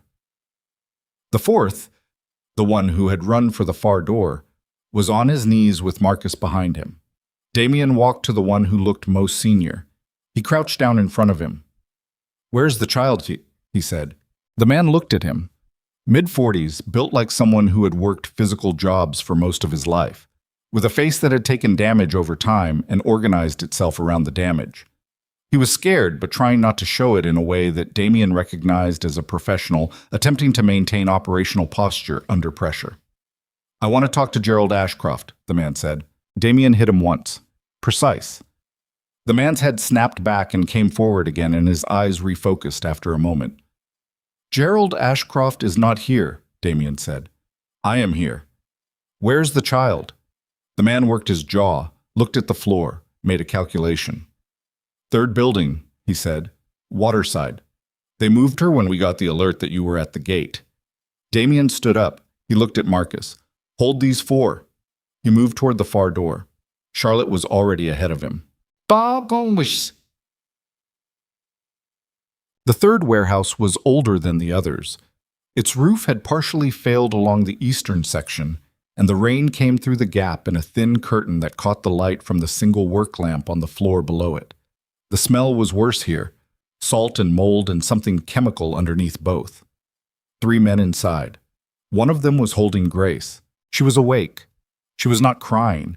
She had gone past crying into the particular silent watchfulness that infants arrive at when the world has become too unfamiliar for the ordinary responses to apply. Her eyes were open, and she was looking at the man holding her with an expression that Damien, in a different context, would have found almost funny. The grave, unimpressed scrutiny of a very young person confronting a stranger. The man holding her was using her the way these people always used the things they had taken. As a shield and a statement simultaneously, positioned in front of him, arms underneath her in the hold of someone who knew that the people opposite him would not fire as long as he held her correctly. The other 2 men had weapons on Damien and Charlotte. Damien stopped. Charlotte stopped beside him. The man with Grace was not one of the 4 from the other warehouse. He was older, 60s maybe, with white hair cut close, and a face that carried the particular blankness of someone who had spent decades making operational decisions that he had learned to remove his feelings from. He was wearing a jacket that had gotten wet in the rain and did not appear to have noticed. He looked at Damien with the specific quality of a man who has been waiting for this specific moment for a long time. "I was beginning to think you weren't coming yourself," the man said. Damien looked at Grace. She was looking back at him with those enormous dark eyes. He kept his face arranged and looked at the man. "Renner sent you," he said. The man's expression shifted slightly. Not surprise. Acknowledgement. "Mr. Renner sends his compliments. He's had a long time to prepare for this conversation." 20 years, Damien said. "Your father was thorough. Mr. Renner has always admired thoroughness. He's tried to apply the same standard." The man adjusted his hold on Grace slightly. A small movement, entirely controlled, but Damien felt Charlotte go rigid beside him at the motion. The proposal is straightforward. We're not unreasonable people. The proposal, Damien said, a transfer of operational control, voluntary, documented. Your organization continues to function. You retain your properties, your legitimate holdings, your public profile. Mr. Renner acquires the infrastructure, the ports, the financial networks, the arrangements that took your family 40 years to build. He looked at Grace. The child is returned. Everyone moves forward, Charlotte said very quietly. She needs to be fed. The man looked at her. Something crossed his face, not softness, but the acknowledgement of a practical reality. Then Mr. Ashcroft should agree quickly. Damien stood in the third warehouse of an abandoned shipping terminal in the rain and looked at his daughter in the arms of a man he had never met, who worked for a person who had spent 2 decades building the architecture of this moment. He looked at the weapon Charlotte was holding at her side. She hadn't raised it, which was correct, which told him that she understood the geometry even through everything she was feeling, that she was calculating the same thing he was calculating. He looked at Grace. Grace looked at him. And then the far wall of the warehouse came in. Not a breach, a collapse. The partially failed roof section gave way entirely, a section of it cascading down in a grinding fall of old timber and corrugated metal that hit the floor 20 feet from the man holding Grace and sent a shockwave of sound and debris through the entire space. One of the 2 armed men flinched, instinctive, unavoidable, the body's response to a sudden catastrophic noise. And in the half-second of his flinch, Charlotte raised her weapon and fired once, and the man's weapon clattered across the concrete floor. The second armed man turned toward her. Damien was already moving. What happened next took less time than it takes to describe. He covered the distance between himself and the man holding Grace in 4 strides. The man had pulled Grace tighter. Wrong response. The instinct of someone who had spent too long making operational decisions and not enough time in physical confrontations, and the tightening slowed him. Damien got his left hand on the man's weapon arm and his right hand between Grace and the man's chest, and for 1 second the 3 of them were locked in a configuration that had only one survivable resolution. Grace made a sound, not a cry. A sound. His daughter made a sound, and he felt it go through him like current, and his grip on the man's arm became something else entirely, and the man let go. Damien stepped back with Grace against his chest. She grabbed his collar with both fists. Charlotte was there in the next second, reaching for Grace, and Damien let her take her, and Charlotte turned away and tucked Grace tight and stood against the far wall with her back to everything else in the room, her face pressed to the top of Grace's head, and she was shaking. Not with fear, past fear now, with the release of it, which was its own kind of violence. The man was on the floor. Marcus's team was coming through the warehouse door. The remaining armed man was down, and the man with white hair was on his knees, looking up at Damien with the expression of someone reassessing the situation. Damien looked down at him. "Call Renner," he said. His voice came out very even. "Tell him it didn't work." The man said nothing. "Tell him I'm coming," Damien said. And from the man's jacket, on the floor where it had fallen, a phone lit up with an incoming call. The screen showed a contact name. Not Renner. Gerald. Damien picked up the phone. He looked at his uncle's name on the screen for a long moment. The phone rang a 3rd time. A 4th. He answered it. Silence on the line. Then Gerald's voice. Careful, as it always was, carrying the studied calm of a man who had spent decades being the steadiest voice in any room. "Is it done?" Gerald said. Damien said nothing. A pause. Gerald's breathing changed. The specific sound of a man understanding, through a silence, that the situation has not resolved the way he designed it to resolve. "Damien," Gerald said. "I have Grace," Damien said. "Ochoa, I have 4 of your people. I have the documentation Marcus pulled on the Renner connection, and I have a man in front of me who will testify to everything in exchange for whatever arrangement he thinks he can negotiate." He paused. "I want you to understand that I know everything, every piece of it. The forgery, Charlotte, the clinic in Providence, 2 years of payments to the Caldwell network, all of it." Gerald was quiet. "Come in," Damien said. "Tonight. Come to the harbor terminal and we'll talk." "And if I don't?" Gerald said. Damien looked at Charlotte across the warehouse. She was still holding Grace, still turned toward the wall, but she had turned her head and she was watching him. Grace had one fist in Charlotte's hair and the other pressed against her own cheek, and she had closed her eyes. "Then I'll come to you," Damien said, "and that conversation will go differently." He ended the call. He stood in the damaged warehouse with the rain coming through the collapsed roof section and falling on the concrete floor, and the work lamp throwing its hard white light across everything. And for the first time in the entire night, he felt the full weight of it settle on him. Not the operational weight, not the strategic weight, but the other kind. The kind that came from understanding that the man who had counseled him for 11 years, who had sat across from him in the study at Blackwood Manor and laid out the numbers with such careful precision, who had come to Charlotte with documents and courtesy and the face of a trusted family member delivering difficult news. That man had done all of it deliberately, with full knowledge of what it would cost, and had considered the cost acceptable. Grace made a small sound. Charlotte said quietly, without turning around, "She's hungry." Damien looked at Marcus. "Get the car," he said.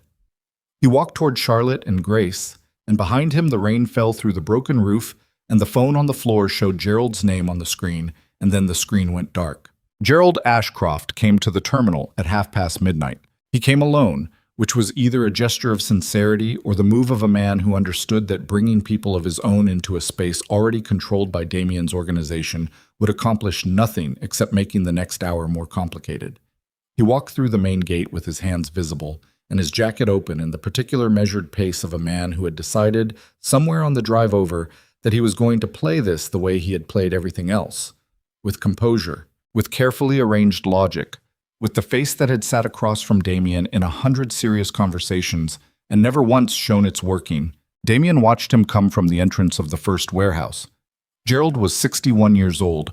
He had the Ashcroft height and the Ashcroft jaw and the gray that had come into his hair early, the way it did in Damien's father's photographs from his 40s.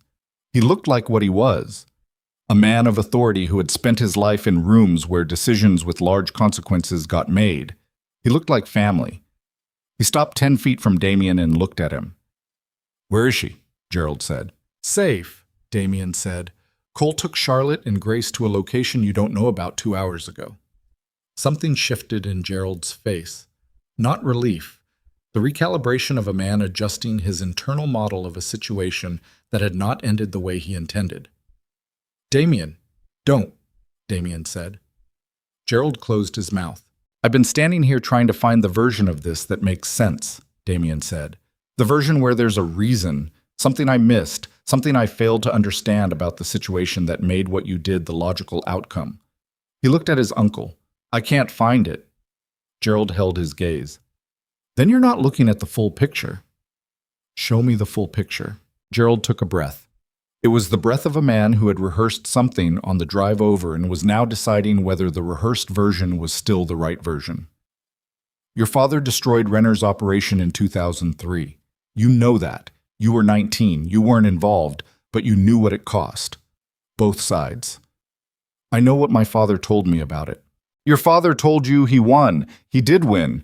But the terms he imposed afterward—" Gerald stopped, organized something behind his eyes. "Renner had a son, 19 years old, same as you. His name was Daniel. He was running a minor distribution network out of Providence, completely independent of his father's main operation. Your father's people found him during the cleanup.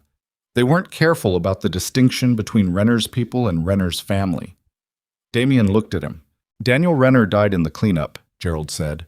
"Your father knew. He considered it an acceptable outcome and moved forward." He paused. "I was there. I was the one who filed the report. I was the one who marked it acceptable on your father's behalf, because that was what he asked me to do, and I was 38 years old and I did what I was asked." The terminal was quiet around them. Somewhere along the waterfront a buoy bell moved with the tide.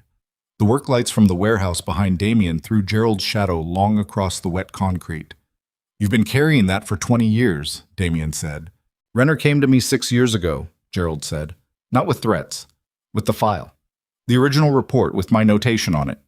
He could have used it to destroy me at any point in the preceding 17 years, and he hadn't, which he wanted me to understand was a choice. He was very calm about it. He told me he didn't want my destruction. He wanted his father's organization restored, and he had identified a path to accomplish that. Through me. Through you. Gerald's voice was even, careful. Still performing the composure, Damien thought, still running the version where the logic of it would land like reason rather than confession. You had built something your father never had, a stable, legitimate face over the operational structure. Financial holdings, clean business interests, the kind of profile that could sustain itself past a single generation. Renner wanted that, not to destroy it, to inherit it. By taking my daughter. By creating leverage, Gerald said. Damien, if you had known about Grace from the beginning, if Charlotte had told you when she found out, you would have locked them both inside Blackwood Manor, and we would be having a different conversation right now. So you made sure I didn't know. I made sure the situation developed in the way that gave everyone a survivable outcome. Damien looked at him for a long moment. The cold was deep in him now, not temperature, the other kind. The kind that had been settling since Marcus showed him the financial trail and had finished settling sometime in the third warehouse when he had held his daughter for the first time while her fist closed around his collar. You told Charlotte I had agreed to the separation, he said. Yes. You told me she had chosen to leave. Yes. You fed her location to Renner's people. Yes. You sat in my study for 3 years, Damien said, after you made that arrangement with Renner. You sat across from me and you gave me counsel, and you managed my organization, and you attended family dinners, and you were present at every significant decision I made, and you were doing all of it while running a parallel operation designed to end everything I had built. He paused. Not because you believed in Renner's cause, because a man had a file with your name on it, and you decided my daughter was an acceptable price for your own survival. Oh, see, Sam, Jakin. Gerald said nothing. That's the full picture, Damien said. Gerald's composure, that extraordinary decades-seasoned composure, showed its first real fracture. Not a collapse. A hairline crack. Something that moved through his eyes and was gone before it fully arrived. What are you going to do? Gerald said. Behind Damien, Marcus appeared in the warehouse doorway. 2 of the men came out behind him and took positions on either side of Gerald without being told. Gerald looked at them and then back at Damien. I'm going to make a phone call, Damien said, to the Federal Organized Crime Task Force that has had an open file on this organization for 6 years. I'm going to give them Gerald Ashcroft, 4 Caldwell Network operatives, a complete financial trail connecting Vincent Renner to a kidnapping and conspiracy to commit criminal extortion, and every document Marcus has compiled over the last 8 hours. He held Gerald's gaze. And I'm going to let the law handle the rest of it. Gerald stared at him. You're not going to... He stopped. No, Damien said. I'm not. He turned and walked back into the warehouse and did not look at his uncle again. The federal call was made from the terminal at 1 a.m. Damien gave them enough to move immediately. The operatives in custody, the physical evidence, the location. He kept his own people's names out of the initial conversation, which the task force agent on the other end accepted without enthusiasm, but without refusal, because what he was being handed was larger than what he was being withheld, and everyone in the conversation understood the arithmetic. Gerald was taken from the terminal by federal agents at 1:47. He walked to the vehicle without resistance. He did not look back. Damien watched from the warehouse door and felt nothing that was clean enough to name. What he felt was the specific weight of an ending that was not a victory. The feeling of a problem resolved through a method that cost more than the resolution was worth, that left behind it a different shape of damage than the damage it removed. He had trusted Gerald for 11 years. You did not get that time back. You did not get to retroactively remove the trust from the years it had inhabited. It had been real when it happened. It just had not been what he thought it was, and that distinction did not make the 11 years feel like less than they were. Marcus appeared beside him. Renner, Damien said. His lawyers will have him insulated within 24 hours. The federal case against him is real, but he'll fight it for years. Marcus paused. He's not finished. No, Damien agreed, but he's exposed. Everything Gerald was running as a blind channel is now visible. Renner's methodology, the long patience, the quiet infrastructure. It only works when no one knows it exists. He looked out at the waterfront. He'll be careful for a long time. And when he stops being careful, Then we'll have another conversation. He pushed off the door frame. Get everyone out of here. Clean the terminal. I don't want any of our people on site when the secondary federal team arrives. Already moving, Marcus said. He hesitated. Damien, for what it's worth. Damien looked at him. I should have found the Renner connection earlier. The Gerald connection. I should have... Stop, Damien said.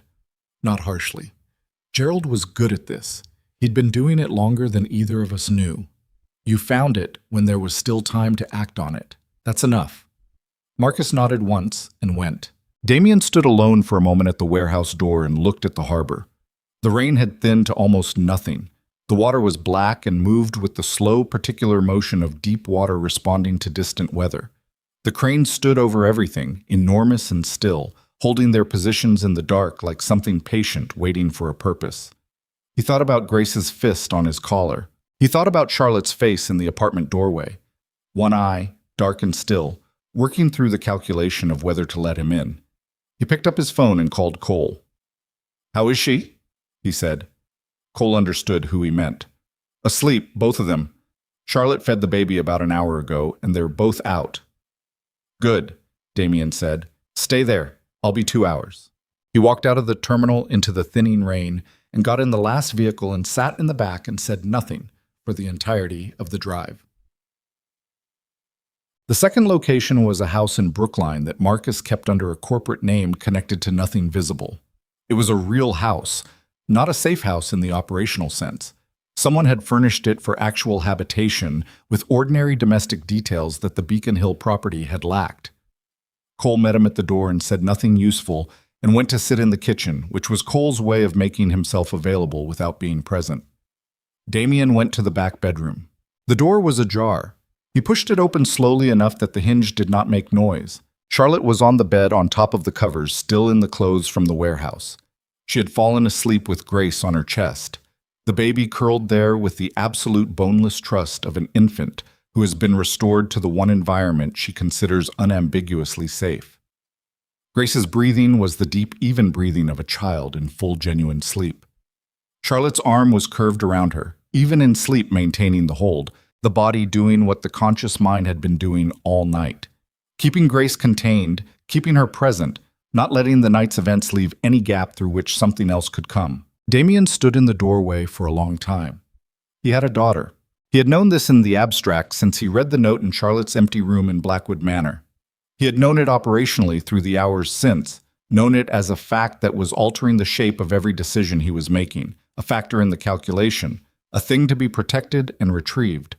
But standing in the doorway of a bedroom in Brookline, looking at Charlotte, asleep with Grace on her chest, the knowing shifted into something different, something that did not have an operational component and could not be managed into one. He had a daughter. Her name was Grace.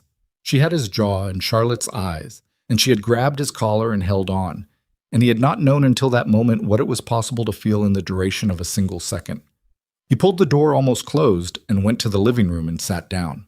He sat for a long time without moving. The house settled around him. Cole made coffee in the kitchen and brought a cup without being asked and set it on the table in front of him and went away. Damien looked at the coffee without drinking it and thought about the shape of what came next. The federal case would move slowly, as these things did.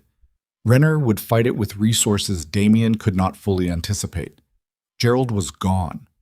That chapter was closed in the way that irreversible things were closed.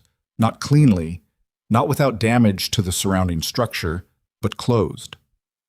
The Caldwell network had been effectively decapitated at its operational level for this particular mission. The threat that had been gathering for 2 years around Charlotte and Grace had been exposed and handed to people whose job was to dismantle it through official channels. It was not over. It would not be over for a long time. But the immediate danger had a shape now, which was different from the shapeless thing it had been 48 hours ago. He picked up the coffee and drank it. He heard movement from the back bedroom. Light footsteps in the hallway. Charlotte appeared in the living room doorway, Grace still against her shoulder, both of them apparently awake now in the way of people who have slept briefly in extreme circumstances and surfaced from it without the ordinary gradual quality of normal waking. Charlotte looked at him. He looked at her. "Gerald?" she said. "Federal custody." She absorbed that. She came to the living room and sat in the chair across from the couch, Grace shifting and resettling on her shoulder with a small sound. And Renner? Exposed. The federal case is real. His methodology depends on operating without visibility, and that's gone now. He paused. He's not finished, but he's wounded in ways that matter. She nodded. She looked at Grace for a moment. She slept, she said. Through all of it, almost. After you got her back. Once I fed her, she just went down. She pressed her lips together. I don't know if that's resilience or if 8-month-olds just don't have the architecture yet to understand what tonight was. Does it matter which one? She looked at him. No, she said. I suppose not. A silence. Not hostile, not comfortable.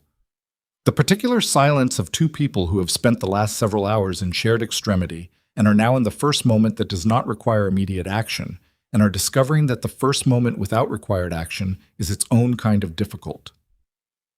I want to ask you something, Charlotte said. Ask. When you came to the apartment, before the breach. She met his eyes. You said you needed me to trust you for 10 minutes. Just 10 minutes. I remember. I want to know if that was tactical, if you said it because it was what would get me to open the door. He looked at her directly. No. Then what was it? He thought about how to answer that honestly. It was the only thing I knew how to ask for, he said. That was the most I thought I had the right to ask for, given everything. Charlotte looked at him for a long time. Grace made a small sound, and Charlotte adjusted her hold without looking away from Damien. You didn't know about the note, she said. When you agreed to the separation. You didn't know any of it. Gerald told you I chose to leave. Yes. And you believed him. I had no reason not to. He paused. That's not an excuse. I should have questioned it more than I did. There are things I should have done differently, Charlotte. Over the course of the marriage, before the separation, I knew the organization was putting pressure on us that wasn't fair to you, and I managed that badly. He stopped, looked at his hands. I failed you in ways that existed before Gerald failed both of us. I'm not using his betrayal as cover for my own. She was quiet. I believe you, she said. He looked up. I believe that you didn't know, she said. I believe it because of how you moved tonight, because of the way you came through that apartment door and threw yourself between us and 5 armed men without a second of hesitation. She held his gaze. You didn't do that because Grace is an asset. You did it because she's yours. He said nothing. And I need you to understand, Charlotte said, that I hear the difference between a man protecting something that belongs to him and a man protecting something he... She stopped, looked at Grace. I hear the difference. I just need time to know what to do with it. Grace opened her eyes and looked at the ceiling, and then turned her head and found Damien's face across the room with the same grave attention she had given him in the warehouse. He looked back at her. Her expression was unreadable in the way that only very young faces were unreadable. Not because there was nothing there, but because the translation between what she was processing and what would eventually become language had not been built yet. And so what she felt simply lived in her face as pure, unfiltered response. She looked at him. She looked at Charlotte. She looked back at him. Then she reached one arm out in his direction, not reaching for him exactly, not with the specific intentionality of a child who knew what it was doing, but the gesture was oriented toward him, and it was unmistakable in its orientation, and it went through him like a blade. Charlotte saw it. She stood up, and she crossed the room, and she sat beside him on the couch, and she held Grace out toward him. He took his daughter. Grace settled against him with the animal certainty of a creature that had made a decision and was done making it. One fist found his jacket lapel. She looked up at him from 6 inches away with those dark, serious eyes, and then, with the completeness of a child who has assessed a situation and found it acceptable, she closed them. He sat with Grace against his chest and Charlotte beside him, and the house quiet around all 3 of them, and he felt the full weight of the night finally come to rest. It did not feel like peace. Not yet. There was too much still unsettled, too much that would need to be rebuilt or dismantled or renegotiated over a long time before anything as clean as peace was available to any of them. But it felt like the first moment of something. He was still sitting like that. Grace on his chest, Charlotte's shoulder close to his, the coffee cold on the table, when his phone lit up on the cushion beside him. Not Marcus. Not Cole. Not any number connected to the night's operations. The screen showed a single word. Renner. Damien looked at it. The phone rang a second time. A third. Charlotte had gone still beside him. He could feel her reading the name on the screen from the angle of her sightline. He felt her go still in the specific way of someone who had believed 2 minutes ago that the worst of it was over. The phone rang a fourth time. Damien picked it up. Damien answered the call. He did not speak first. He waited, the way he had always waited in conversations where the other person had chosen to initiate.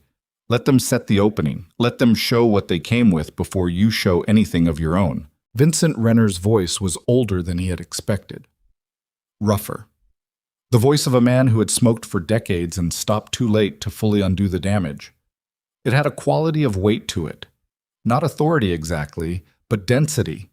The compression of a person who had lived a long time inside difficult circumstances and had the vocal register to prove it. Your uncle is in federal custody, Renner said. I know, Damien said. My people are in federal custody. Also something I know. A pause. You gave them to the task force. Yes. Another pause. Longer. Damien could hear ambient sound on Renner's end. Something interior, quiet, the sound of a large space at rest. He thought about what he knew of Renner's operational geography. Providence. The older holdings his father had stripped. Whatever had been rebuilt in 20 years of careful, quiet work. I want to understand something, Renner said. Then ask. You had Gerald. You had my people. You had enough to build a case that would occupy my legal team for 3 years and cost me more than I want to calculate. You didn't have to call me tonight. You could have let it develop and I would have spent the next decade in depositions and grand jury testimony. He paused. Why are you calling me? You called me, Damien said. I called because I wanted to understand what you intended. You're calling back because you want something. Another pause. What is it? Damien looked at Grace on his chest. Her eyes were still closed. Her breathing was the deep, regular breathing of genuine sleep. He felt it against his ribs, her small chest expanding and contracting with the absolute indifference to the adult world's complications that only sleeping infants could produce. I want it finished, Damien said. Tonight. All of it. Not in 3 years of depositions. Not in a negotiation that runs for a decade while both of us watch the other for openings. Finished. And how do you propose to finish it? Come to Boston, Damien said. We sit down. We reach an agreement that ends this specific conflict permanently. In exchange, I tell the task force that the evidence connecting you to the kidnapping is less conclusive than it initially appeared. The case against you narrows to what can be proven without the testimony I control. Charlotte had turned her head. She was looking at him with an expression he could not fully read. Not alarm, something more complicated. She was listening to the shape of what he was doing without hearing the other end of the line, and she was tracking it. Renner was quiet for a moment. You're offering me a way out of the federal case. I'm offering you the difference between a case that ends your operation and a case that inconveniences it, Damien said, in exchange for a permanent end to hostilities, documented, with terms that both sides can enforce. And your uncle. Gerald made his own choices. I don't trade in those. A long silence. The kind that contained real calculation. Not performance, not the staged pause of a negotiator, but genuine assessment. I'll be in Boston at 8 in the morning, Renner said. The line went dead. Damien set the phone on the cushion beside him. Charlotte was looking at him. You just offered to reduce the federal case against the man who ordered our daughter kidnapped, she said. Her voice was even. Careful. The evenness of someone managing something large. Yes. Why? He looked at her.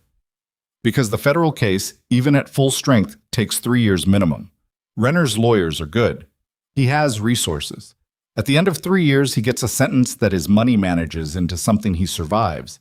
And then he's out in 7 years, and this begins again with his successor structure already in place. He paused.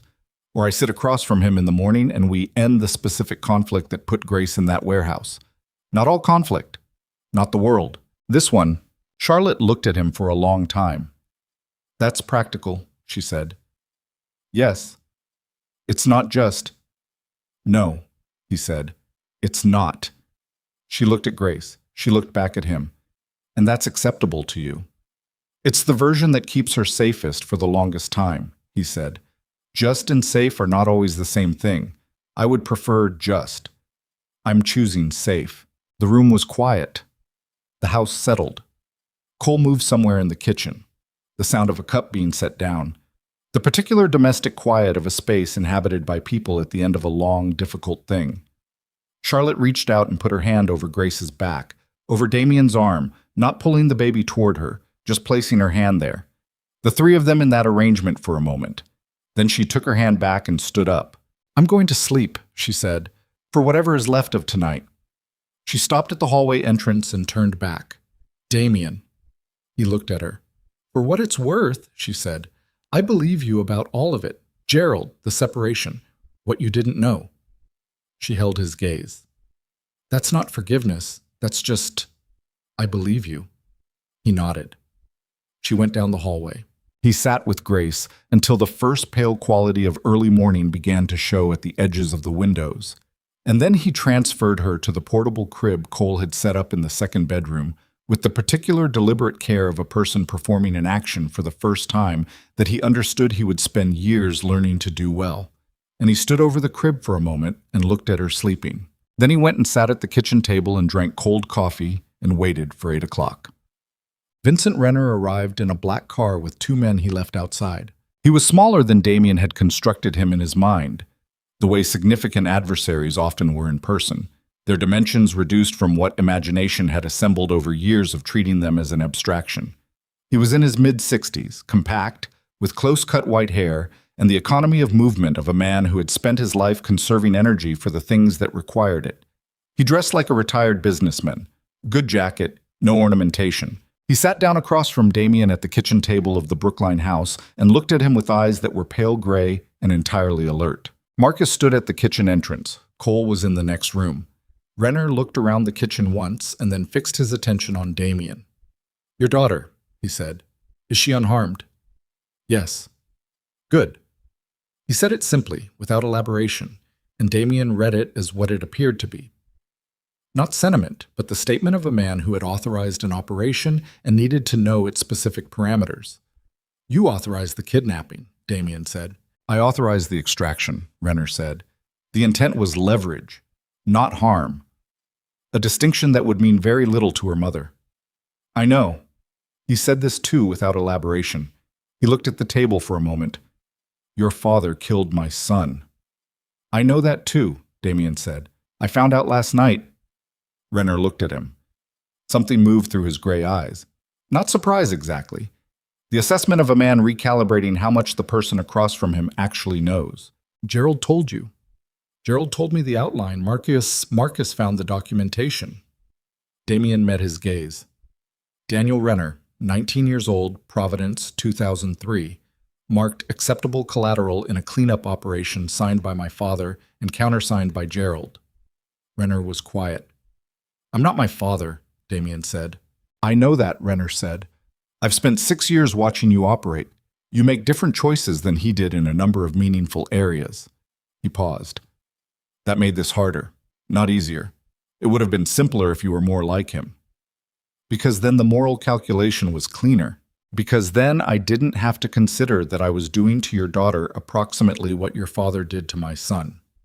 He said this with the flatness of a man stating a thing he had argued with himself about for a long time and had not fully resolved. Daniel was not involved in my operation. He was peripheral. Your father's people didn't distinguish. He looked at his hands briefly. I told myself Grace would not be harmed, that the operational plan kept her safe while the leverage ran its course. I told myself that enough times that it started to sound like a reason instead of a justification. Damien said nothing. What are your terms? Renner said. Damien laid them out, clear, sequential, without decoration. A formal documented cessation of hostile operations against the Ashcroft organization, its principals and their families. A withdrawal of all Renner-connected intelligence assets from any surveillance of Charlotte Bennett or Grace Ashcroft, permanent and verifiable. Financial penalties structured and enforceable for any violation of those terms. In exchange, Damien's cooperation with the federal task force would be calibrated to produce a case against Renner that was real but survivable, conspiracy charges without the kidnapping enhancement, which was the difference between a sentence that ended a life and one that interrupted it. Renner listened to all of it without interrupting. When Damien finished, Renner looked at the table for a moment. "You're not asking me to give you the ports," Renner said. "No. Your father took them. Most people in your position would see this as an opportunity to formalize that." "I don't want your ports," Damien said. "I want my family left alone." Renner looked at him for a long moment. The pale gray eyes were doing something that Damien, in another context, might have called recognition, the specific expression of a person seeing in someone else a quality they had not anticipated and were now adjusting their understanding accordingly. "All right," Renner said. He reached into his jacket and produced a folded document. His own lawyers had drafted something, which told Damien the call last night had not been as spontaneous as it had sounded, that Renner had come prepared for exactly this negotiation because he had understood, when the evening's operations failed, that this was what the morning would require. They worked through it for 2 hours. Marcus was at the table by the end of it, going through the language with the precision that made him worth every complicated thing about having him in the organization. Cole brought coffee at some point that everyone drank without commenting on it. Outside the Brookline house, the morning came up gray and ordinary, the city resuming its normal operations around the contained aftermath of the night, indifferent to all of it. At 10:17 in the morning, Damien Ashcroft and Vincent Renner signed a document at a kitchen table that ended a war that had begun 22 years before either of them had chosen it. Renner stood and buttoned his jacket. He looked at Damien. "Your daughter," he said. "What's her name?" "Grace," Damien said. Renner nodded once. There was something in it, not absolution, nothing as clean as absolution, but something that lived in the same territory. He picked up his copy of the document and walked out of the kitchen and through the house and out the front door, and his car was gone from the street within 2 minutes. Marcus looked at the signed document on the table. "You know he'll push the boundaries," Marcus said. "In a year, 2 years. He'll find edges." "I know," Damien said. "So will we. This isn't really an ending." "No," Damien said, "but it's the one that keeps her safe right now. That's the only ending I'm in the business of providing today." Marcus picked up the document and folded it and put it in his jacket. "Go home," he said. "Whatever home is right now, go there." Charlotte was awake when Damien came down the hallway. She was in the kitchen, Grace in the infant seat on the table in front of her, both of them in the particular morning quiet of a mother and a very young child who have developed the early language of each other. The sounds Grace made that had specific meanings Charlotte had learned, the responses Charlotte gave that Grace had apparently cataloged as reliable. They were doing this quiet, ordinary thing in the kitchen of a house that was not their home, and the domesticity of it in the context of the preceding 18 hours was so precisely itself that Damien stopped in the doorway for a moment. Charlotte looked up. "Renner," she said, "it's handled." She assessed his face. "Handled how?"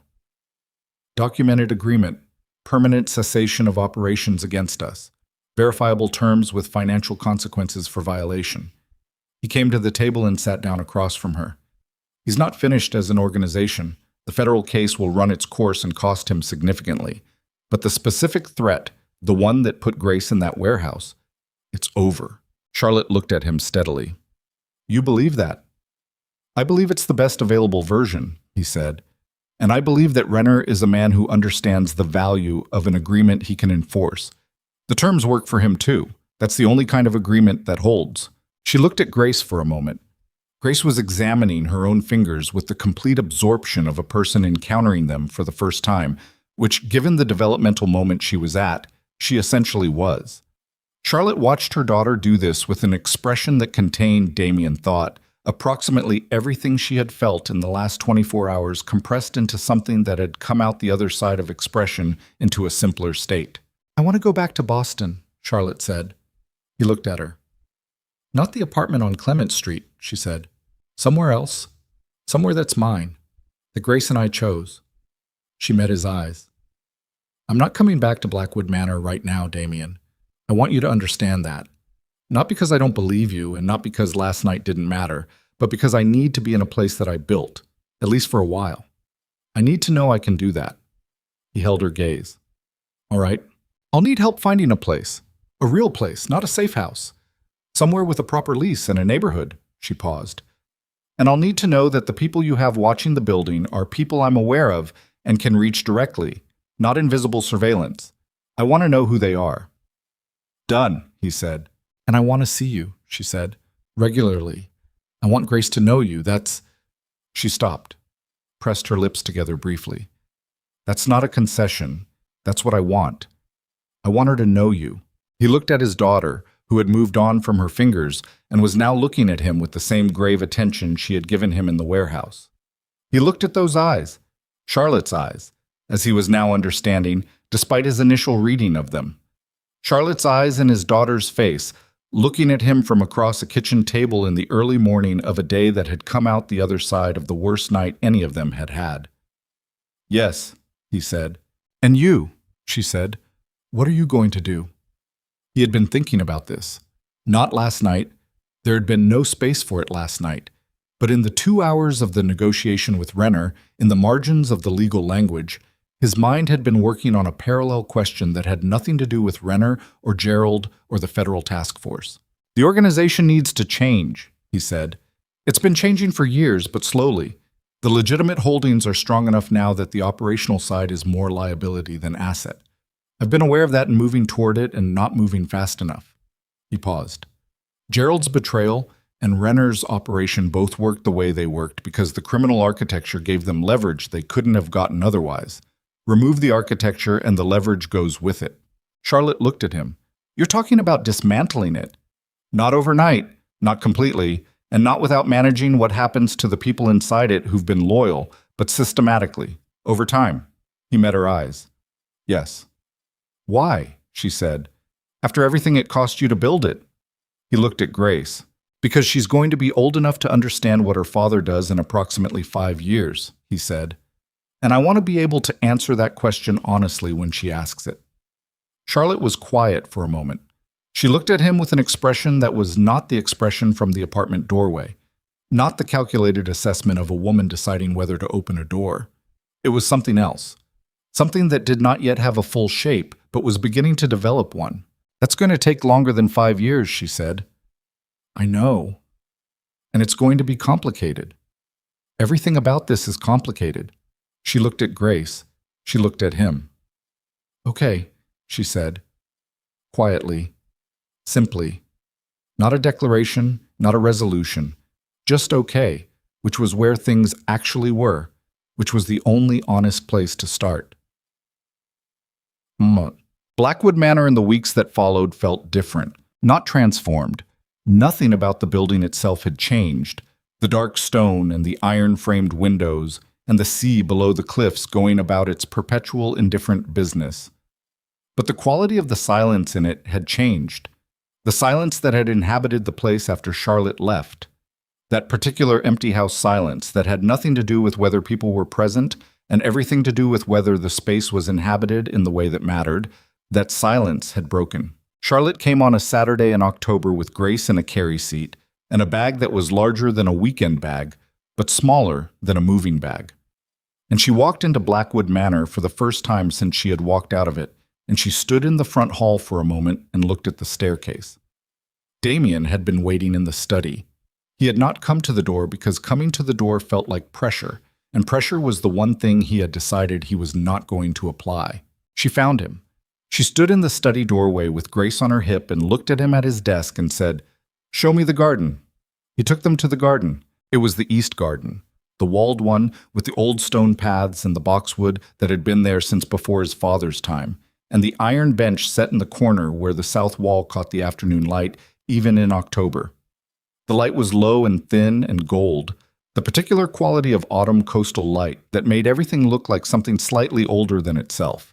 And Grace sat on the bench between them with the expression of someone encountering weather in a new way, the cool air doing something to her face that made her eyes very wide. They sat there for a while without saying much. Grace pulled at the boxwood within her reach and regarded what came away in her fist with deep interest. Charlotte watched the garden.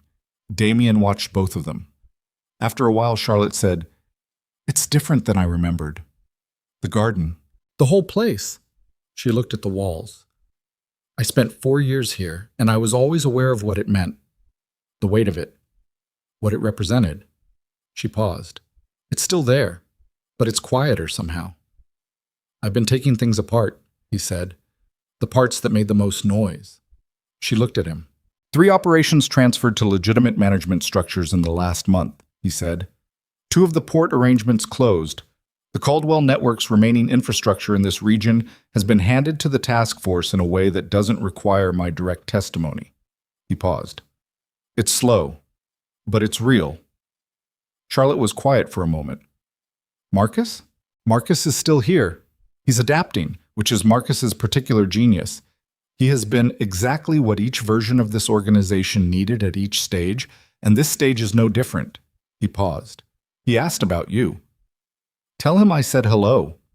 She looked at Grace, who had discovered the texture of the stone bench and was applying full investigative attention to it. And Gerald? The federal case had moved with the particular grinding efficiency of federal cases, slowly, but with the weight of an institution behind it, building toward something that would take a year to arrive, but would arrive. Gerald had retained lawyers. Gerald had not asked to speak to Damien, and Damien had not reached out. The case runs its course, Damien said. I'm not involved. Charlotte nodded. She had no follow-up question, which told him she had made her own peace with that outcome or was in the process of doing so. Gerald had arranged the worst year of her life with careful deliberation. The law taking the rest of it from his hands was not justice in the exact shape she might have designed, but it was not nothing. Grace made a sound. A specific sound. Not distress. Not request. But the sound Damien had been learning in the weeks of visits, the particular vocalization that meant she was satisfied with the current situation and wanted it known. He had cataloged it, the way he found himself cataloging all of her sounds, building the vocabulary of her the way you built fluency in anything, through repetition and attention, through being present enough times that the patterns revealed themselves. He reached over and put one finger in the vicinity of her fist. She grabbed it. She did this every time. With the same conviction, with the same complete absence of hesitation. He thought sometimes that this was what it felt like to be trusted by something that had no reason not to trust you, not earned trust, not trust built on evidence, but the prior trust of a very young person who had not yet learned to withhold it. He did not take it for granted.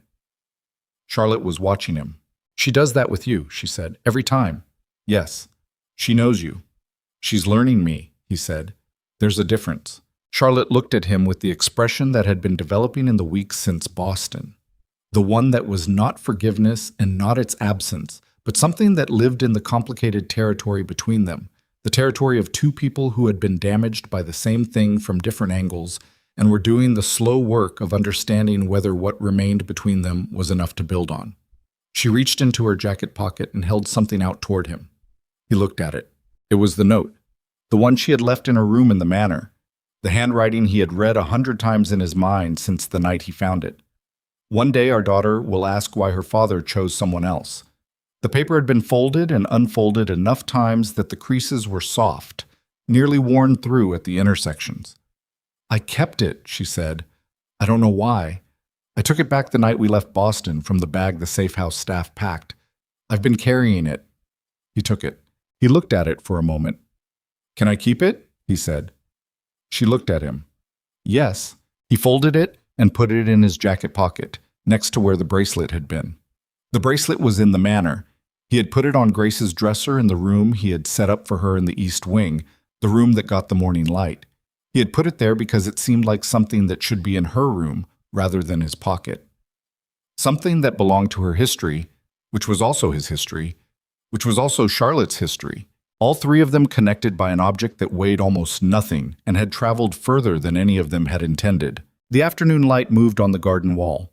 Grace released his finger and reached upward toward nothing visible with both arms, the gesture of a child at the edge of a new capability, reaching for the next thing, the thing just beyond the current range, practicing the motion of getting there before the strength to complete it had fully arrived. Charlotte watched her do this. She's going to walk before Christmas, she said.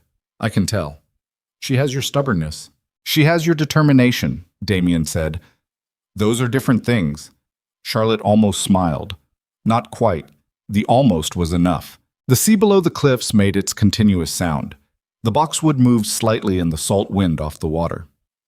The three of them sat in the east garden of Blackwood Manor as the October afternoon ran its course, and none of them spoke for a while. And the silence between them was not the silence that had haunted the house after Charlotte left. Not the empty room silence, not the absence of something silence. It was the silence of people sitting together who do not need to fill the space between them with anything. It was the beginning of something that did not yet have a name. That was enough. That was, for now, exactly enough.